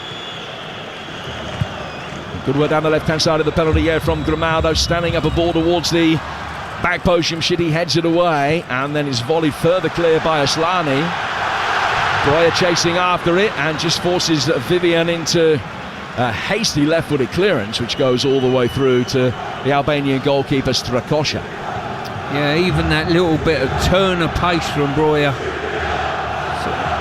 put a bit of panic in the back line of the Spaniards, to be honest with you, and they need to feed him to his feet to get him turned. On the right-hand side of the box, the Spaniards can bring it forward again. Ferran Torres, the man whose goal is the difference between the two teams at the moment. Recycling it through towards Jesus Navas. Now brought down by Zubimendi. Zubimendi working it forward. Getting it back from Marino. Spain down towards the right-hand side for Ferran Torres. It's the Albanian fans that you can hear bouncing up and down the way to our right-hand side.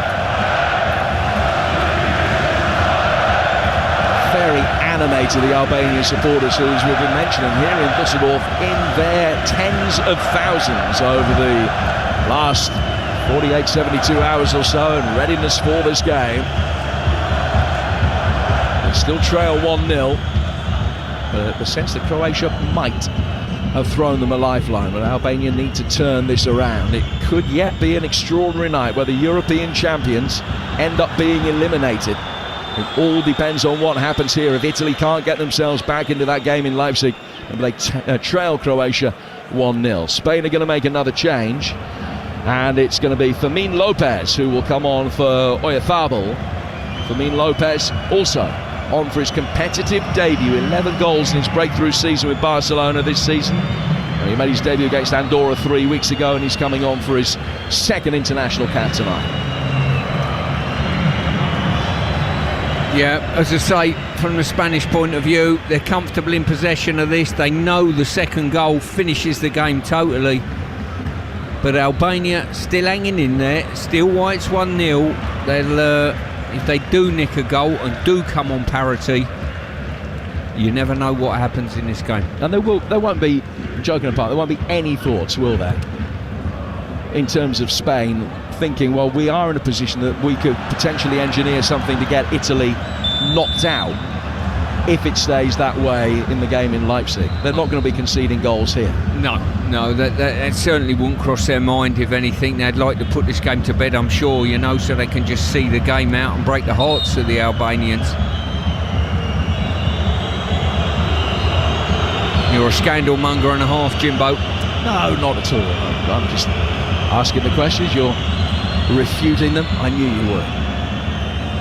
It's going to be a free kick which will be taken for an offside by David Raya, right on the edge of his own penalty area, and he side-footed it 35 yards to his left. He played forward neatly by Grimaldo.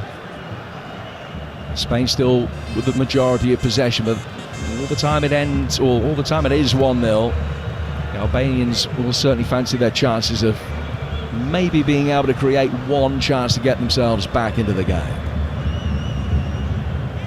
Spain 5 yards outside their own box, bringing the ball forward now. Still with the ball at his feet, Danny Vivian, just to his left-hand side. It is much more possession for possession's sake in this second half than it was in the first, just trying to tire the Albanians out, making them do some running, chasing after the ball, which has been such a scarce commodity for them over the course of the last sort of 35 minutes of action. Played 63.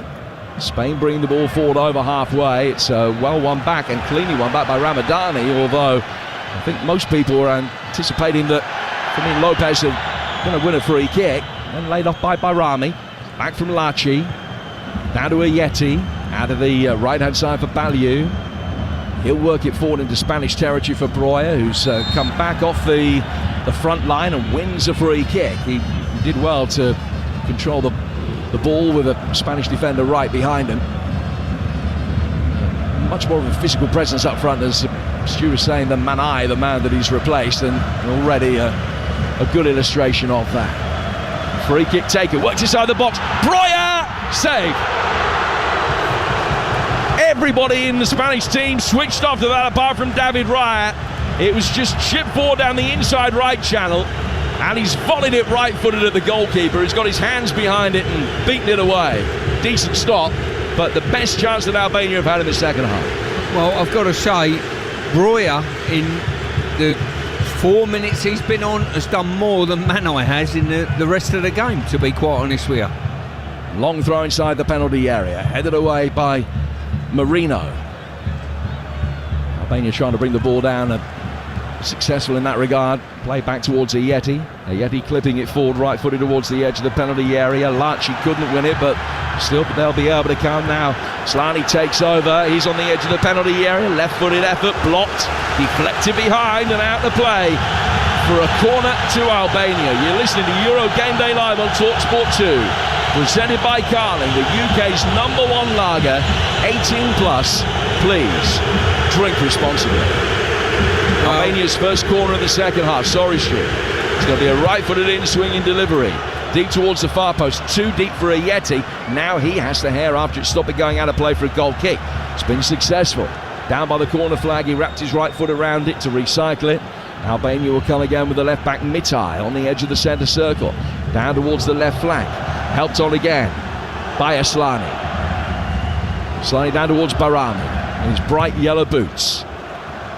Just an increasing sense of a little modicum of belief now for the Albanians. They look to try and get themselves back into this game. That's gone out of play for a goal kick, and it's going to be a yellow card for a dive for Bayrami.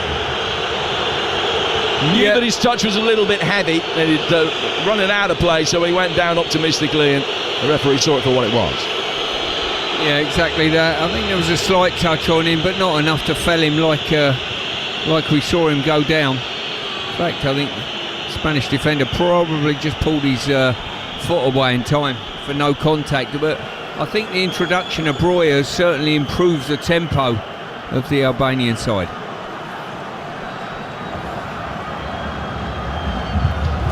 Play 64 minutes. Clearance from the right-hand side of the penalty area comes from David Raya. Boot was raised there, Mitai just ducking his head into it, but Ferran Torres boot too high. Dangerous play, free kick, indirect free kick for Albania, but they're well inside their own half. We're approaching the midway stage of the second half, and a reminder that over on TalkSport right now, still Croatia leading Italy 1-0 with Luka Modric's goal, which would, as things stand right now, have the Italians finishing third in the group. Their record of 3 points and finishing third with a goal difference of 0 would almost certainly be enough for them to qualify. But as things stand right now, Albania's defeat, or impending defeat, will be enough for England to mathematically go through to the knockout stages. Breuer is down hurt. That's the boos and the whistles from the Albanian support, and his teammate Chazim Laci goes across to see if he's okay. Play stops, and it will restart the drop ball to the Albanians on halfway, but they were very nearly able to work a counter-attack there, and Breuer, in making his way forward, just got caught slightly underneath the knee. Just got nicked, as I say, gone down, still limping away from the situation, but certainly his introduction, his bit of pace has certainly improved things. Well, here on TalkSport 2, you're listening to Albania 0, Spain 1. After us, over on TalkSport, Jamie O'Hara and Jason Cundy will give you the chance to have your say on the night's football. 03717 223344 is the number. And tomorrow morning, Jeff Stanning and Ali McCoy bringing you TalkSport breakfast from 6. England high on the agenda ahead of the final group game against Slovenia this time tomorrow. That will kick off at 8 your time, the build-up from 7. Albania poised to make a double change in a moment. They've already brought Breuer on. We're going to be seeing Berisha and Hodja in a moment as well. A double change, and Spain will be making a double change to counter that with Morata and Yamal. So 4 substitutes ready for action. 20 minutes into the second half, Yeti chesting the ball down, bringing it through the centre circle. Lovely drop of the shoulder from the centre half. Aslani, good change of direction from him. Out towards the right flank. Albania coming forward towards the edge of the penalty area. Low left-footed effort was not the best from Asani. Bobbled its way through, and David Rao was able to get his hands behind it comfortably and get it away. He's bowled it out towards the far touchline, and there are 20 minutes for Albania to score at least 1, possibly 2, and really galvanise their chances here of making it through to the knockout stages for the first time in their history. On the back foot for a moment now. Navas getting the ball in, but his cross has gone straight into the side netting. Yeah, there's no doubt in the last 10 minutes or so, the Albanians are the side on top, are the ones looking to go forward and getting numbers in and around the Spanish penalty box. So here come the changes. Firstly, Albania, Laci coming off, and Medon Berisha, who plays his club football in Italy for Lecce, is coming on. Bayrami also makes way, and he'll be replaced by Arba Hodja, who won 3 caps for Kosovo, the German-born winger, but comes on for his 7th for Albania. That Navas cross just took a nick on its way through into the side netting and out for a corner, which Spain will take. They aren't going to make their double change until after the corner is taken. Corner on the Spanish right, swung inside the 6-yard box, off Jim Shitty's head, headed further away, right to the edge of the penalty area, but no further clear. Headed back to the edge of the box by the Spaniards, worked over the top for Vivian, the centre half, who is 4 down on the left-hand touchline.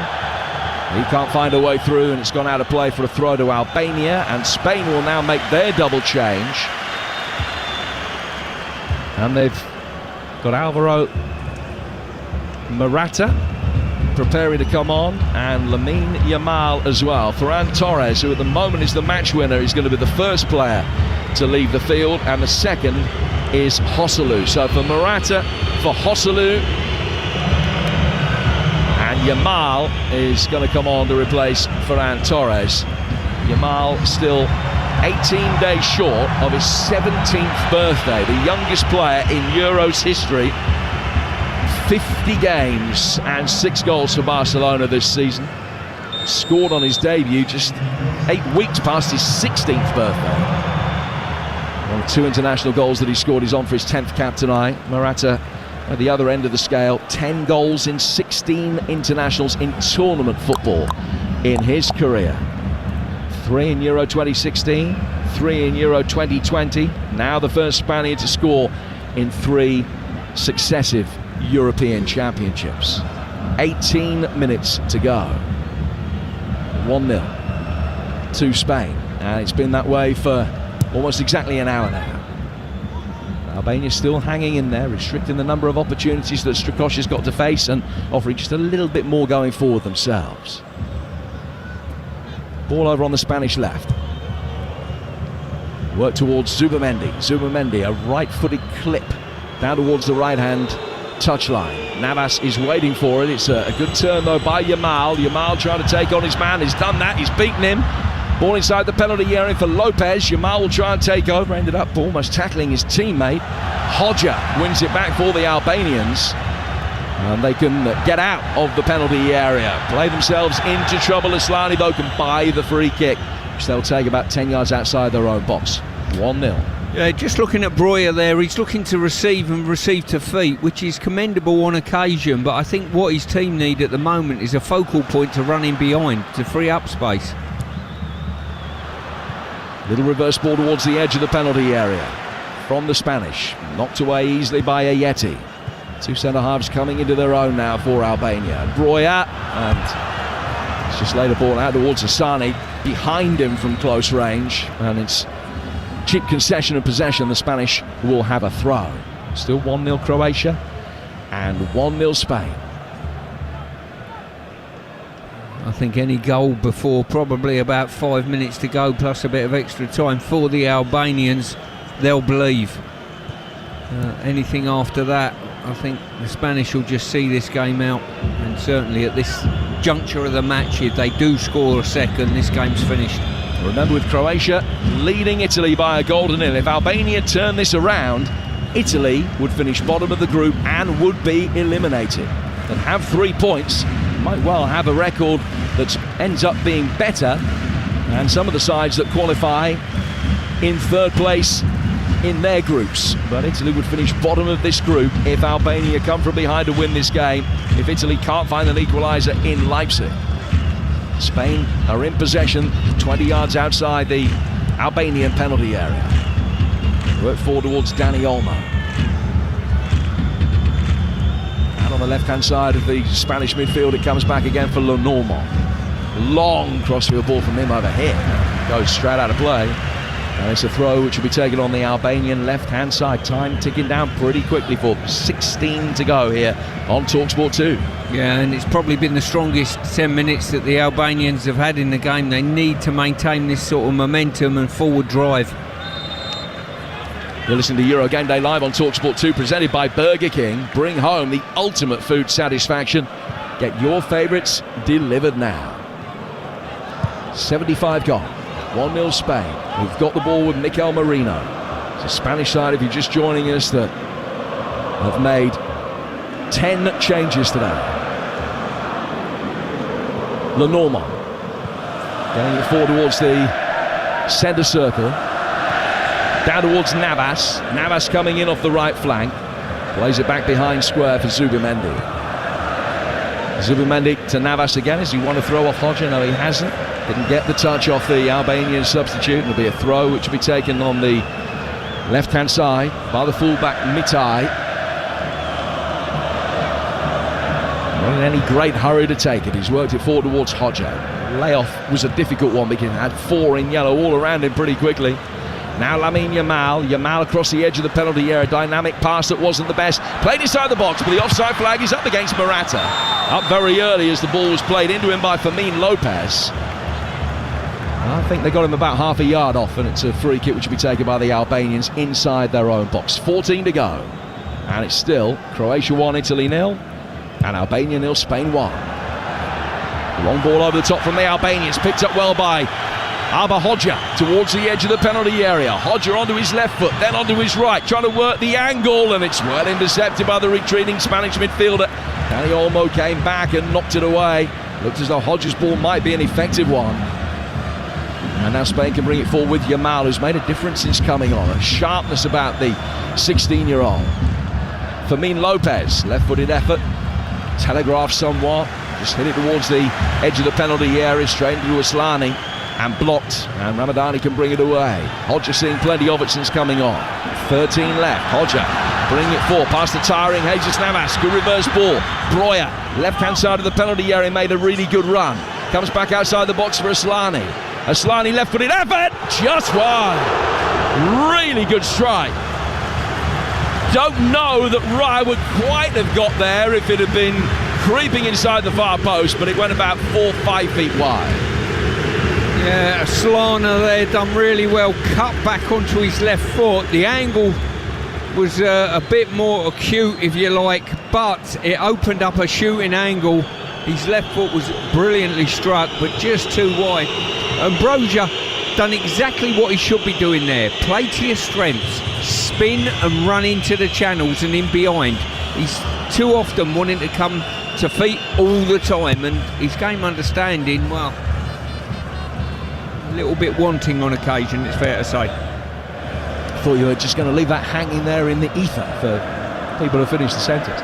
Only one defeat in 15 months for the Spanish, which came in a friendly against Colombia back in March. They lead this one, but Albania have earned the right to give it a good go over the last 10-12 minutes or so. Hodger towards the edge of the penalty area. Breuer with the layoff. Aslani to his right-hand side. Shot from distance, took a deflection, but it was a kind one for Spain because it took it into the path of Raya rather than away from it. There's a good shot from Berisha from distance, but it remains 1-0. Yeah, once again, in this group of so-called death that the Albanians found themselves in, they're in the game again, and they found resurgence in this game and pushing all the way.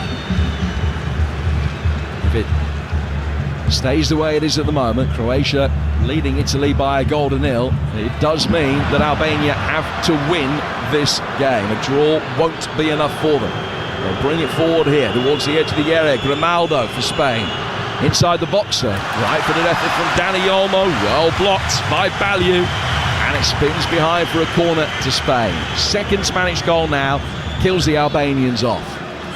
But Albania needing to as things stand right now, giving themselves a little bit of confidence that they might be able to do it.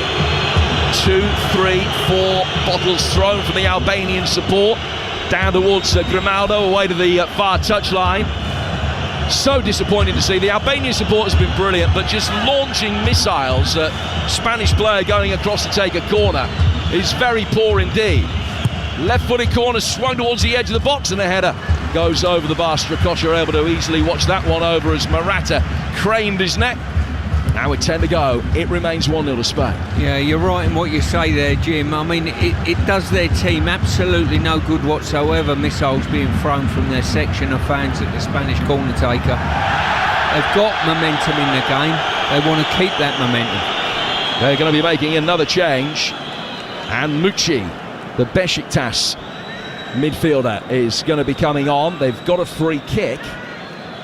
Is Mucci going to be coming on now? They're going to wait for the next break in play. It's the latter. They've taken the free kick short from just inside the Spanish half to just inside the Albanian half. Out on the right-hand side, Berisha controlling it, laying it back to the right-hand touchline again. Spun around the corner by Breuer. And Marino has won it back. Laid back to the edge of his own penalty area. Easily knocked out by Vivian. Down towards the teenager Yamal, make his way into a more central area. It's a cultured little layoff from him, brought forward by Lopez. He's lost out on the edge of the D. Albania can bring it away and win a free kick midway inside their own half for a slightly mistimed challenge from the retreating Fermin Lopez. Here's the latest change, Asani coming off, and Mucci will come on to replace him. Came on for the last 5 minutes against Italy. Has scored 3 goals in his last 8 internationals. 13 in club football this season. 9 for Legia Warsaw before moving to Besiktas, where he added another 4. So Ernest Mucci on. And that's 4 changes made by the Albanians. Spain have made 3. 8 to go. Albania, as things stand right now, would be a heroic failure from them, but it will be a failure as things stand at the moment. Croatia continue to lead 1-0. That means that they will be finishing second in the group behind Spain, who are guaranteed to win it. Italy would be third, but with a record that would be good enough for them, you would think. Not mathematically certain as yet, but the results as they stand right now will see France, the Netherlands and England all mathematically book their places of some description in the last 16. 8 to go. Right-footed ball clipped down to the right-hand touchline for the Spanish, for Jesus Navas, who will come forward over the halfway line. Navas has got Yamal holding the width on the right-hand side, and he gets it and almost effortlessly comes inside. They brought him down. He's back on his feet actually after being shoved to the ground by Mitai almost in the blink of an eye, and the advantage might have worked quite well for him, but he gets the free kick. More than happy just to take a couple of seconds off the clock. There's no time wasting from the Spanish, despite the situation that they find themselves in. So they look to get out of the group with a 100% record, which is something they've only ever done once before in the Euros, and that was back in 2008 en route to winning the trophy. Ball over the top for Yamal. Control it with his left foot. What a turn that is! Level with the edge of the penalty area. Side foots it through the box, but the pass wasn't as good as the approach play, and Albania get it away. Berisha's done well. Good turn from him. And Albania, in the dark red shirts, come forward again in number 5, making their way towards the edge of the box. Out it comes for Hodja. Hodja with a step over and right-footed effort, which is sailing still 20 rows back. Oh, the frustration at the front end of the Albanian side, just finding it so elusive to find that exact finish or that exact run. They're just falling a bit short, and probably Breuer exemplifies that. You know, for every 4 interactions he has, 2 of them you're left scratching your head, and 2 you think, yeah, well done. Yamal has come onto the pitch and probably done nigh on everything correct. On that occasion, he probably should have been a touch more selfish in his finish. Decided to try and find a teammate, but brilliant setup play by himself. Spain bring Alex Baena on, and Dani Olmo's gone off. The Villarreal midfielder who also came on against Italy, on for his 5th cap. He scored just 72 seconds after coming on for his debut against Cyprus earlier this season. Raya with the clearance, 6 minutes to go. Croatia will finish second and will be going through. Italy will have a nervous wait as things stand. They will finish 3rd in the group. Albania will be going out unless they can score a couple of very late goals. They scored a very late goal against Croatia in their last game to equalise, but they need a late winner here if Croatia continue to lead that game in Leipzig, which is live for you right now over on TalkSport. Clearance comes from Balliu. Goes forward towards the edge of the penalty area. Raya has picked it up. Lenormand came on as a half-time substitute for Laporte. Finding Balliu. Finding Vivian, I beg your pardon. He squeezed it through the midfield, but he's lost it. Now Albania will be able to break for the Red Waves towards the edge of the penalty area, but knocked away easily by Navas, who came into a central position to clear. 5 minutes left. Albania's still in there fighting, but still needing to create opportunities. They need 2 goals on a night. They've only had 3 shots on target so far. That is, though, 1 more than Spain, to give them credit. Into the final 5 minutes of both games. Both still very finely poised, separated by goals from Croatia's Luka Modric and Spain's Ferran Torres. Throw which will be taken by the Spaniards. Back towards the edge of their own penalty area. Raya's got it. Raya takes a touch, moves it through the D. Into the feet of Lopez. Lopez forward towards halfway. Run back by the Albanians, shipped over the top. Breuer chasing after it. Vivian came across, bravely ducked his head in where the boots might be flying. Loose ball just trickles out of the penalty area. Raya goes out and kicks it back inside the box and is able to pick it up. Then bowls it down for Jesus Navas. 926th game of his career for club and country.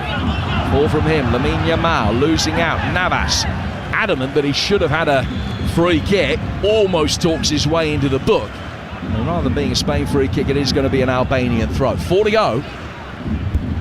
Yep, and as I say, that killer pass needs to be played slightly better, and I've got to say, I would be really frustrated if I was a teammate of Breuer. He's got all the ability, all the physical prowess, but he gets himself into positions where you think, what game are you watching on occasion, you know? What is it specifically that he's doing wrong? Well, it's the reading of the game. What does your teammate need from you? I think he sees the game in his own world. You know, I want to come short and receive the ball, where his teammate is crying out for a running behind, and vice versa on occasion, Jim. Asllani's going to take a free kick for Albania. It's a couple of yards in from the left-hand touchline. The Albanians have got 5 in and around the edge of the penalty area. Jimshiti Ford makes a 6. In it comes from Asllani, really deep, and not what they needed in that situation. Just one that it teased inside the penalty area for someone to attack. He's overhit it, taking everybody out of the picture. And it hits the hoardings behind the goal on the full. Rolls out of play for a goal kick, and we're in the 88th minute. Yeah, that free kick probably sums up what we're talking about. That final ball into the box is, on that occasion, so far overhit, it was incredible. David Raya's going to take a goal kick. Hits it, right-footed, from the edge of the 6-yard box. Sends it forward. There'll be an awful lot of stoppage time to be added on here. 3 minutes, maybe 4. Yellow card is shown to Berisha as he has lent over Lopez. Now an Albanian fan has run onto the field. Stewart's chasing after him. And to be fair, he's got a good turn of pace. He's got past 2 or 3 stewards and a 4th. And is he going to make it into the Albanian dugout? I just don't understand. Don't understand the idiocy of supporters. And it didn't go down well amongst the Albanian players on the bench. And he's a child. Literally, we're talking a kid who's probably looking about, 11, 12 years old. You've got to ask the question, where are the parents?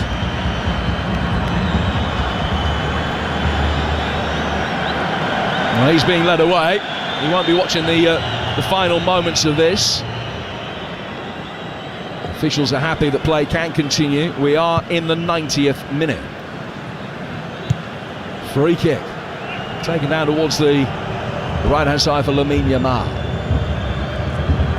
Yamal trying to make his way through. Couldn't do so. He's blocked and stopped, and Ramadani is in there. Goes out of play for a throw, which will be taken by Spain. Croatia still leading 1-0. That means that Albania need 2 here in 30 seconds plus stoppage time. Navas working it forward. Breuer turning, getting away. Good strength from him that time. Pulled to the ground. Vivian yellow carded. And a free kick to Albania on halfway. But if there is going to be a way back, they surely have to get the equaliser from this. Yeah, they certainly will. And to be quite honest with you, there was probably 2 Spanish players that could have been booked there for mauling Breuer. 4 minutes of added time to be played here. Just about to go into stoppage time in the other game between Croatia and Italy, and they're going to be playing 8 minutes there. So Breuer on the left-hand side from the free kick, which was worked short. Hodja couldn't find a way past Lamar. Yamal defending well, and now it goes down the left-hand side. He might have been able to find a way past Limal, but that's a different story. Couldn't find a way past Yamal. Ball inside the box. It's a slip of the tongue, I apologise. Ball inside the box, cleared. Out of the far touchline. Spain trying to bring it forward on the counter-attack. The referee has spotted an infringement, and he's given a free kick to Albania in Spanish territory. Now, they're going to have to load the box up now, the Albanians, and more importantly, they're going to have to deliver something that's going to be very effective in regard to a cross, because a couple of free kicks that we've seen from wide areas have been so poor.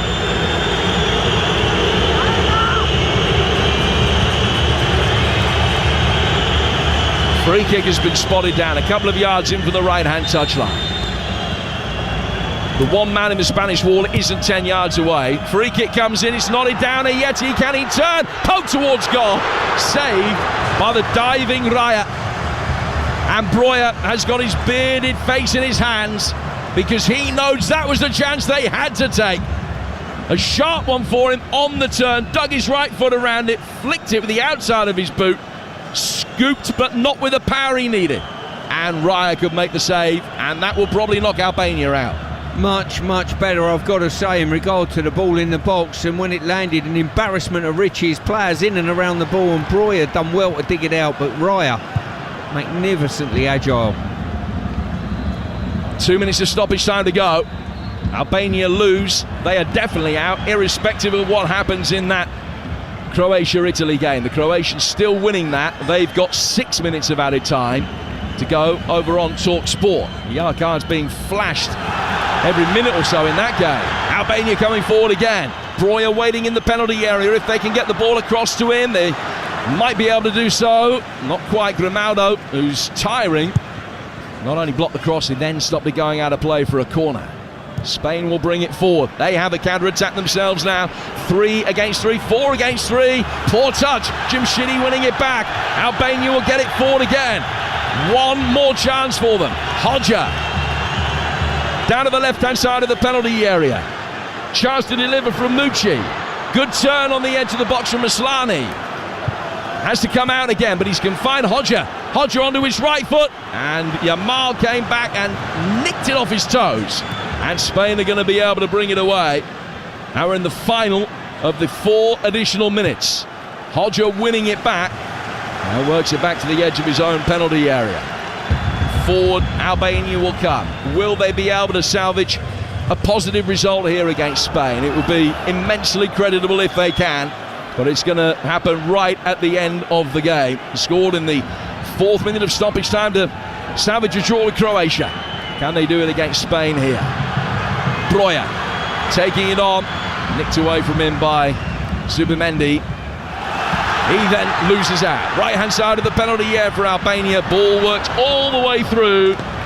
Ramadani's cross comes shot drift wide. And by the time David Raya takes the goal kick, we'll be right at the end of the game.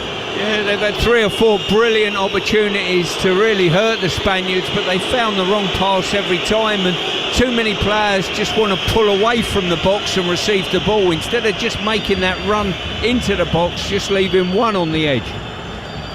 Well, a couple of Spanish players have gone down with cramp. They have been attended to. David Raya with his massive right hand just picks up the ball in that one hand, spots it down on the edge of the 6-yard box, and his goal kick might just be the last kick of the night.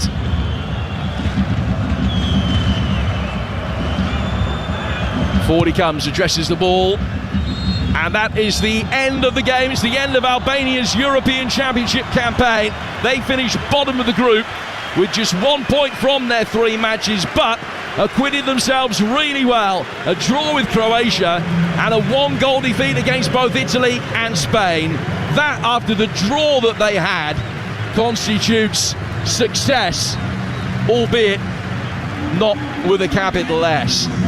They finished bottom, unable to make it through to the knockout stages of a major tournament for the first time. And now all eyes will be on what happens in the remaining minutes of stoppage time in Leipzig, where Croatia still lead Italy by a goal to nil. Italy know at the very least they're going to come third, but it's just whether they can turn it around. Spain, though, Stuart, 3 out of 3 for them. Played 3, won 3, and it's the first time that they've ended a group stage in a European Championship with a 100% record since 2008.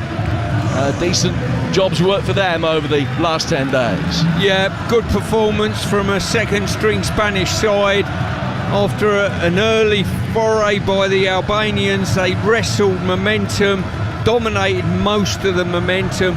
Got to say to the Albanians, credit to them, they forced their way back in the game for the last 15-20 minutes or so, but couldn't find the pass to break the deadlock and really force an exciting finish to the game, and probably the Spaniards deserve to win.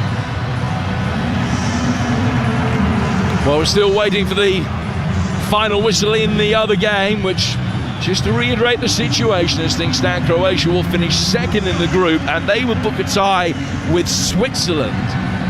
Italy will be hoping that their record will see them through. 3 points from 3 games should be enough, with a goal difference of 0, to have one of the best records of the third place teams. Spain players come across and take the applause of their support away, behind the goal, away to our left-hand side. The Albanians do likewise, and it is big support from every Albanian fan who has stayed in here. Will be immensely proud of what their team, ranked 66 in the world, have achieved, albeit that it is a premature elimination. Let's take a look now at the King performance, thanks to Burger King. King Performance on TalkSport 2 with Burger King. Bring home the ultimate food satisfaction with the Gourmet King's Barbecue Steakhouse Angus. Order your Burger King delivery now. Well, I think it's fair to say it was a night where there wasn't one or two particularly individual standout performances. Stuart, who are you going to go for your man of the match? I think Torres. I think he was the one that broke the deadlock. He was the one that found the run and the finish. And I've got to say, it was a wonderful finish as well. And where a night of football went by where, certainly in an Albanian shirt, no one could find that finish or final ball, on this occasion it was absolutely it was that finish that split the two sides. So Ferran Torres, the Burger King performance, that was our King performance pick in association with Burger King. King Performance on TalkSport 2 with Burger King. Bring home the ultimate food satisfaction with the Gourmet King's Barbecue Steakhouse Angus. Order your Burger King delivery now. The latest of dramas in Leipzig. In Croatia's last game, you'll remember, they conceded an equaliser in the 4th minute of stoppage time to Albania. Tonight, they've conceded in the 8th minute of stoppage time to Mattia Zaccagni of Italy, and that might end up knocking them out. Italy are going to finish second in the group. A right-footed swept drive from the edge of the penalty area into the top right-hand corner past Livakovic, and Italy, right at the death, are going to finish second, having equalised. I think that's the beauty of this third place jeopardy. The last group games, there's twists, there's turns, and the Italians, wow, they're absolutely delighted. I mean, there is barely time for Croatia to kick off. There is no time for them to take a second touch after the kick-off, and they slump to the floor in devastation.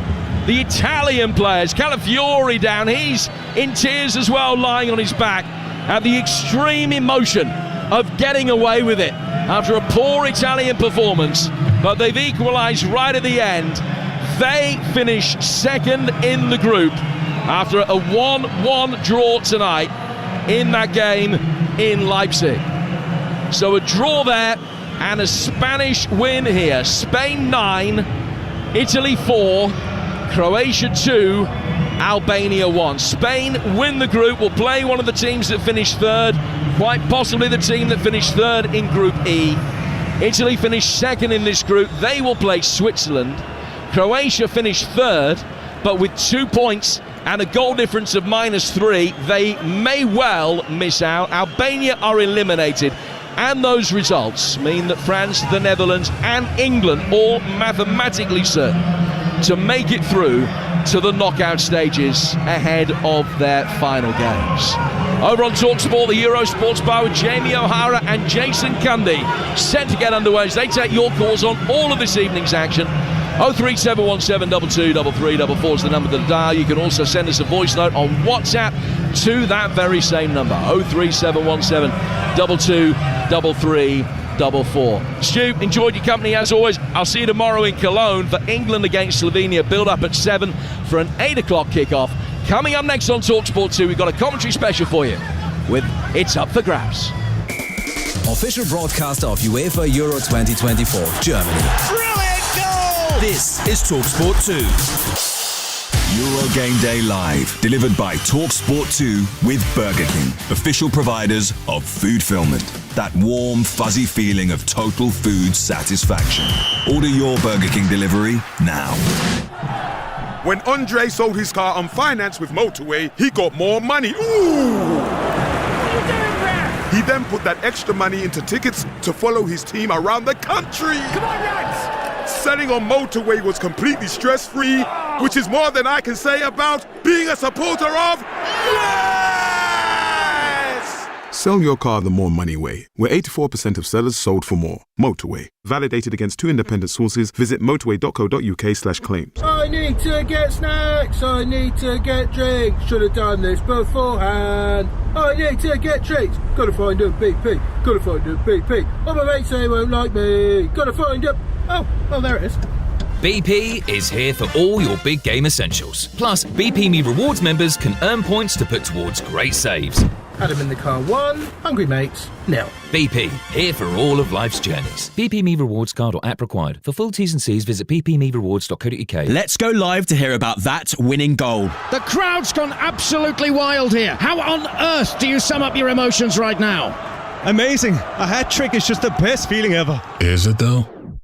Is kicking a ball into the back of the net really better than food fulfillment from Burger King? That warm, fuzzy feeling of total food satisfaction, like finishing the last bite of a Gourmet King's Barbecue Steakhouse Angus. No. Correct. Burger King. That's food fulfillment. Get match ready with club card prices. Like Pringles 185 grams, now £1.45, down from £2.25. With Tesco Club Card, everyone can feel the to lower prices. Tesco, every little helps. Majority of larger stores end 16th of July. Club card or app required. Strength comes from confidence, both on and off the pitch. And confidence starts with self-care. Upgrade your game with Dove Men Plus Care Advanced 72-hour sweat protection antiperspirant deodorant and Dove Men Plus Care 24-hour nourishing body wash. Perfect for your post-match shower. Now available in new eucalyptus and mint long-lasting fresh fragrance. Let confidence last with Dove Men Plus Care. Proud partners of UEFA Euro 2024 Germany. I tell you what, Jeff, it's been some journey, but here they are, just moments away from the whistle. Absolutely, there's been twists, there's been turns, not to mention that parking of the bus. But as the clock runs down, I think they're going to make it. It goes to show that you can really handle the pressure when your tyres are performing. I'm home. Has the game started yet? Top performance. Driving home for the match? Keep your tyres in peak condition. Book today at quickfit.com or your local centre. Quickfit. Drive away happy every time. Euro Game Day Live on TalkSport 2 with Carling, the UK's #1 lager. 18 plus, always drink responsibly. Official broadcaster of UEFA Euro 2024 Germany. It's game on. This is TalkSport 2. UEFA Euro 2024 Germany. Tomorrow night from 8. England versus Slovenia on TalkSport. Chance for a goal! It's there! And Denmark versus Serbia on TalkSport 2. Kick off 8 p.m. Back of the net. On DAB+, online, via the TalkSport app, and on your smart speaker. This is TalkSport 2.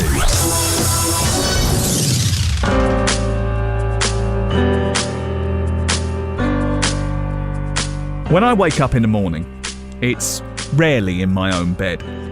My first thought is, where am I going today? The Emirates, Old Trafford, Goodison, Wembley? The second thought is, what time is my train?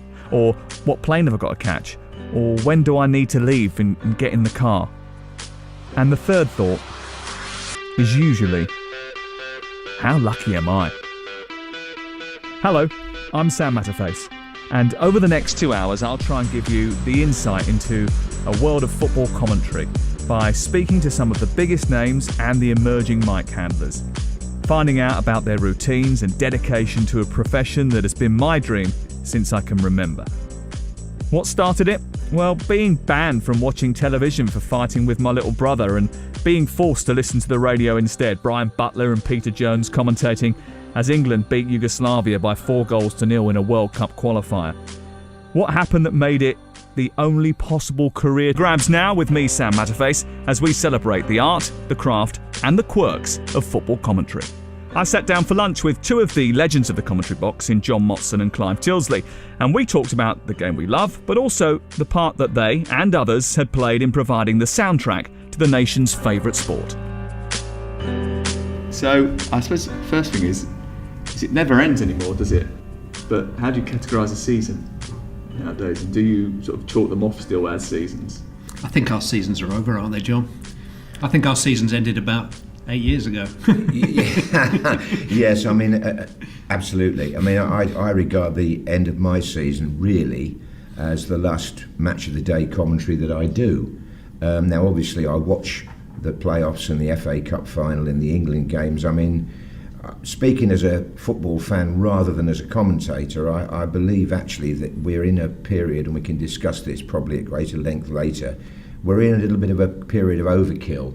With respect to Clive, I'm not so sure that fans who've had a 10-month season necessarily want to sit down and watch the whole of the England under-21 tournament or indeed the Confederations Cup. I think we've got to start to categorise the events that make people want to watch, and then I'm a great believer in that the summer should at least make a concession to cricket and racing and tennis, but as Chris Bascom in Telegraph Sport wrote, the football season never ends now. No. So the answer to your question is our season, as Clive says, might end, well, his hasn't yet, but mine has, might end when the Premier League hold up the trophy. But to be honest, it only seems 5 minutes before the Premier League clubs are going back training. I think Mr Murdoch himself is quoted as saying at the start of the Sky Sports era, there are 3 TV sports in the UK, football, and football. Yeah. There are some major exceptions, the Grand National, the Olympic Games, a Murray final. You will get into the 10s and 12s and 14 millions. But the only thing that will actually sit the family down together to watch a sporting event on terrestrial television in the numbers that used to watch on terrestrial television is an England World Cup or European Championship finals. Absolutely, and my fear about that is the next generation, because I think there's so much football on now that I don't think people of my son's age have got the patience to sit down and watch a 90-minute match necessarily anymore. I mean, they can get the goals on their mobiles and their tablets. And I know the Premier League, for example, that the thing that worries them most about the future is gaming, because that's what the kids are doing. And I think that won't come to pass for another few years, actually, that fear. But I don't think the next generation, with all that's at their fingertips, will have the patience necessarily to sit down and I mean, all right, if England are in the World Cup quarter-final, of course they will. But I think a routine Monday night Premier League game, for example, for some people it's just an irrelevance. You know, they've had football all day Saturday and Sunday. I don't think they really need another match on Monday night.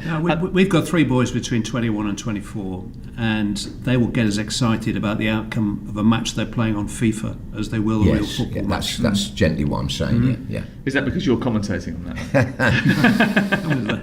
that? Those were the days. That is a weird feeling, by the way, hearing your voice rattle around your own household when your son is playing. John used to do FIFA. Well, I tell you what, I'm amazed still. More parents come up to me and say, your voice is in our house. Now, I haven't done FIFA for about 8. I did the first 10 years of FIFA from the day it started.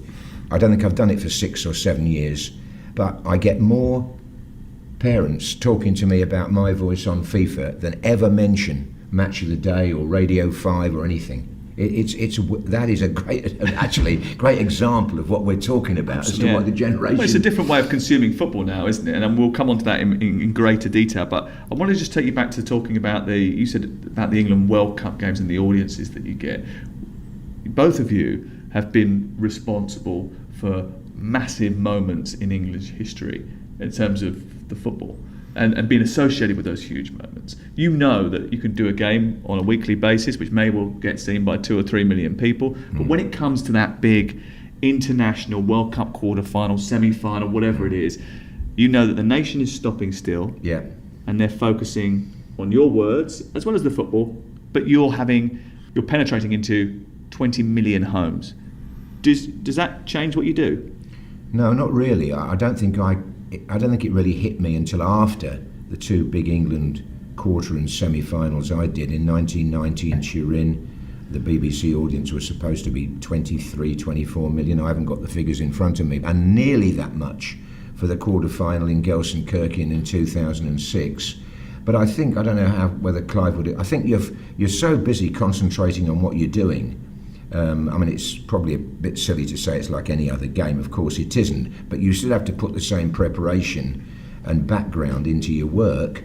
And I think if you're focused, you probably, the last thing you think about when you go on the air is, 24 million people are watching this. I don't think you do. I think you just get into a zone where you do the job that you're there to do and always have done in a certain way. I mean, afterwards, yeah. I mean, once or twice in recent years, people have said to me, you know, the audience for that was 20-something million. But at the time, I don't think I did anything very different. Do you ever get nervous? I think it sharpens the mind.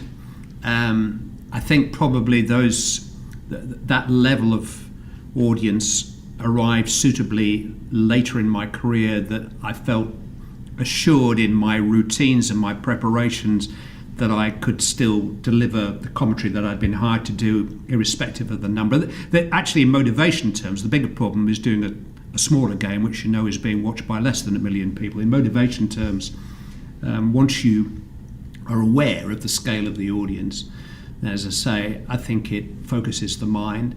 A couple of observations I'd make. One, I don't think it does change your commentary. I think you're absolutely right, John. But I think in a way it should, because you are now commentating to Auntie Nellie and Uncle Ernie, who are watching 4 football matches a season. And my greatest mentor, and John has been a mentor, John has helped me a great deal in my career, but my greatest mentor was the late Reg Guttridge. He always drilled into me, know your audience. Don't commentate to the England manager, commentate to your grandma, because she counts one viewer. Don't commentate to the dressing room, commentate to White Van Man, commentate to the public. But that's the very nature of what we do. We all work for terrestrial TV broadcasters. Yeah. And when the audience is 15, 20 million, there is an argument for explaining the offside law at some stage during that game, because we've all been in that maths class when we were at school where we got half an hour in and we're sat at the back and we're thinking to ourselves, I haven't understood a word of this. I watch a Grand Prix, for instance, an F1 Grand Prix. And I feel for the commentator, because on the one hand he's got to commentate to the petrol heads who know it all, but on the other hand I can watch for about 20 seconds and it's just like a well-thrown frisbee flying over my head. I have no idea what they're talking about. How do you commentate to everybody, which is what you've had to do, John? Well, yeah, and also I think what happened to me was, after doing Turin in 1990, somebody somewhere said to me, you know, you didn't quite realise what it was like for those of us at home. And I always had that in the back of my mind. And then when I went to Japan in 2002, and the kickoff times here were like 7 in the morning, and I kind of thought, well, I've really got to be aware now that people are putting their breakfast on or getting up or whatever. And I made a few cracks, which were pretty corny, I must admit, breakfast with Batistuta and rubbish like that. And one of my bosses said it wasn't necessary and told me he thought I was being flippant. And then I had letters from ladies when I got home saying I was just putting the eggs on when you called that goal. Michael Owen and England sizzling in the heat of Shizuoka. And after this, the sausages will be sizzling back home, I should think. So probably what that says is you can't please everybody. No. It's subjective as well, isn't it? Some people like what you do, some people don't like what you do. You have to get used to that. Yeah, the other big change with working with that size of audience is you are now working with an interactive audience. And it's easy to sit here and say, well, I ignore Twitter. And Twitter isn't a democracy. You know, Twitter isn't a well-researched John's definitely on Twitter, aren't you, John? Definitely not. And not likely to be. But what you are on is you'll read the newspapers and probably during your career, certainly throughout my career, those Monday morning reviews of our work by people who've never done it before. Absolutely. People with wonderful vocabularies, people who've had 24 hours to sit down and find that line, which we said off the top of our heads in the course of 90 minutes.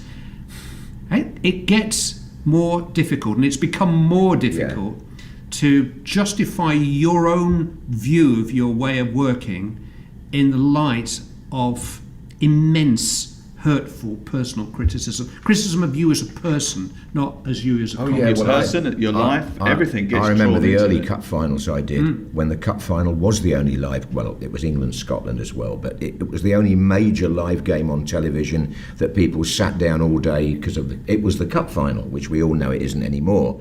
However, Clive's got it spot on, because I used to dread the Monday morning papers because everybody's TV column was about the cup final coverage. And as you rightly say, a lot of them have never been anywhere near a football commentary in their lives.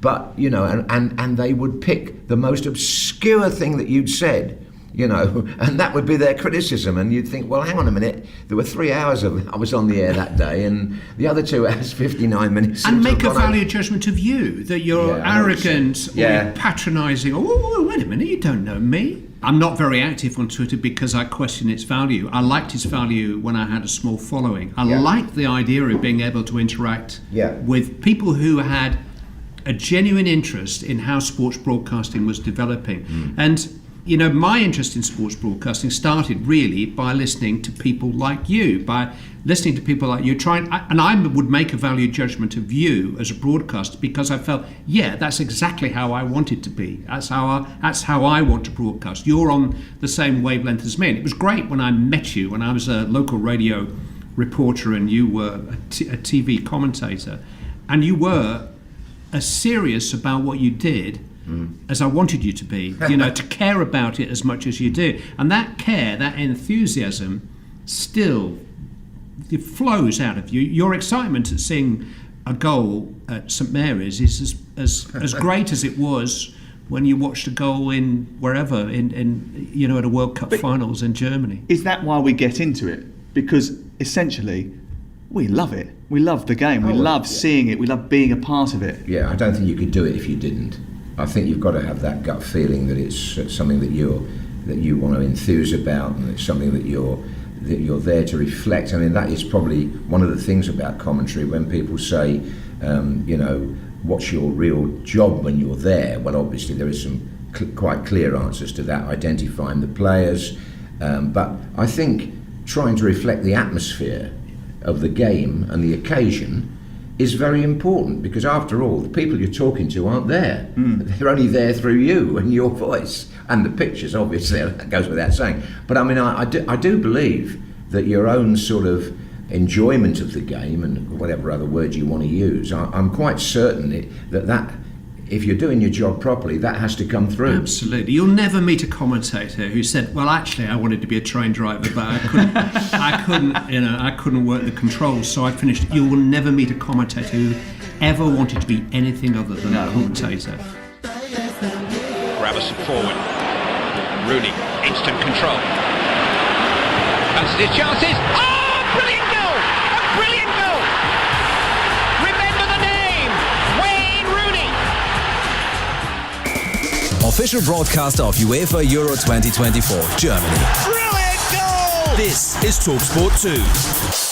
Hear the biggest sports stories first and fast with the Back Page Review on TalkSport with Tesco Mobile for Business. Listen to TalkSport Breakfast every weekday morning from 6 for the latest breaking Back Page news, plus unbeatable reaction, opinion and comment. The Back Page Review on TalkSport with Tesco Mobile for Business. Join Tesco Mobile and get business phone bills for up to 40% less than the big mobile networks. Tesco Mobile, every little helps. For applicable terms and verification, see tescomobile.com/business. If you've bought a timeshare, did you really get what you expected? Or were you sold a dream that's now a nightmare? With high maintenance fees, loss of exclusivity, and limited availability, timeshare ownership for many is now just a liability. MyTimeshareClaim.co.uk has helped thousands of owners who are missold exit their contract and receive compensation. For advice and to find out more about your options, text timeshare to 78900. By recommending beautiful designer radiators at bestheating.com, you'll have happy, warm customers. You also get cold hard cash. Yep, you heard. All you have to do is refer your customers to bestheating.com and we'll give you a percentage of the sale in actual cold hard cash. Plus, your customer gets 10% off too, so everyone is a winner. Visit bestheating.com/trade to refer your customers and start making money today. Why do I race for life? For my biggest cheerleader, the best strawberry pancake maker, my fave hair braider and matching PJ buddy. The most forgetful person I know, but the one who makes me feel so happy and calm. She ran with me in her tummy, with me in the pushchair, and now with me by her side. My mum's name is Crystal, and I'm racing for her. No matter how cancer affects us, life is worth racing for. Sign up to your local event at raceforlife.org in partnership with headline sponsor Standard Life. It's the event we've all been waiting for. The 30-metre vacuum is on. He's really ramping up the power. Straight around the first corner, overtaking Pepper. Oh no! He's hit a hurdle. It must be a coin. Great recovery, and now he's on the home straight. This could be a personal best, and he's done it. Incredible scenes. He really has cleaned up. British Gas, powering home fans during this summer of sport. This tournament, prepare for greatness with William Hill. Get ready for last-minute winners, legendary goals, and straight red cards. Oh, what was he thinking? Win 50% more on every England game this tournament with Bet Builder Extra, online or in the app. Only from William Hill. Available day before match to kick-off. Bet Builders are 3+ selections at 3-1 or more. Pre-match singles, match stake £20. Full T's and C's apply. 18+, begambleaware.org. H.W. Neville's bread. Price matched at only 45p for an 800-gram loaf at Tesco. Makes for a delicious cheese toastie. And comes with the classic, too hot, but can't resist, mouth-wafting dance routine. That's true value. Tesco. Every little helps. Serving suggestions price match 3rd of the 6th. Pro rata versus GBLD. Check twice weekly. Excludes promo. Selected stores. Excludes Express and Northern Ireland. Details tesco.com/Aldi price match. PGA Tour. Rocket Mortgage Classic. Live on TalkSport 2. Thursday night from 6. As the world's golfing elite go head-to-head at the Detroit Golf Club. Hear full swing-by-pitch-by-putt commentary of all the action direct from Detroit, Michigan. PGA Tour. Rocket Mortgage Classic. Thursday night from 6. Live on TalkSport 2. This is TalkSport 2.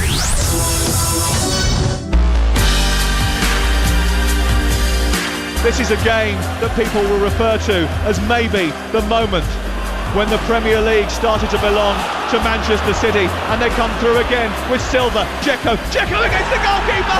Dzeko drives it beyond David De Gea, and they score 6. Manchester City score 6 at Old Trafford. You're listening to me, Sam Matterface, in conversation with John Motson and Clive Tilsley, two titans of sports broadcasting, looking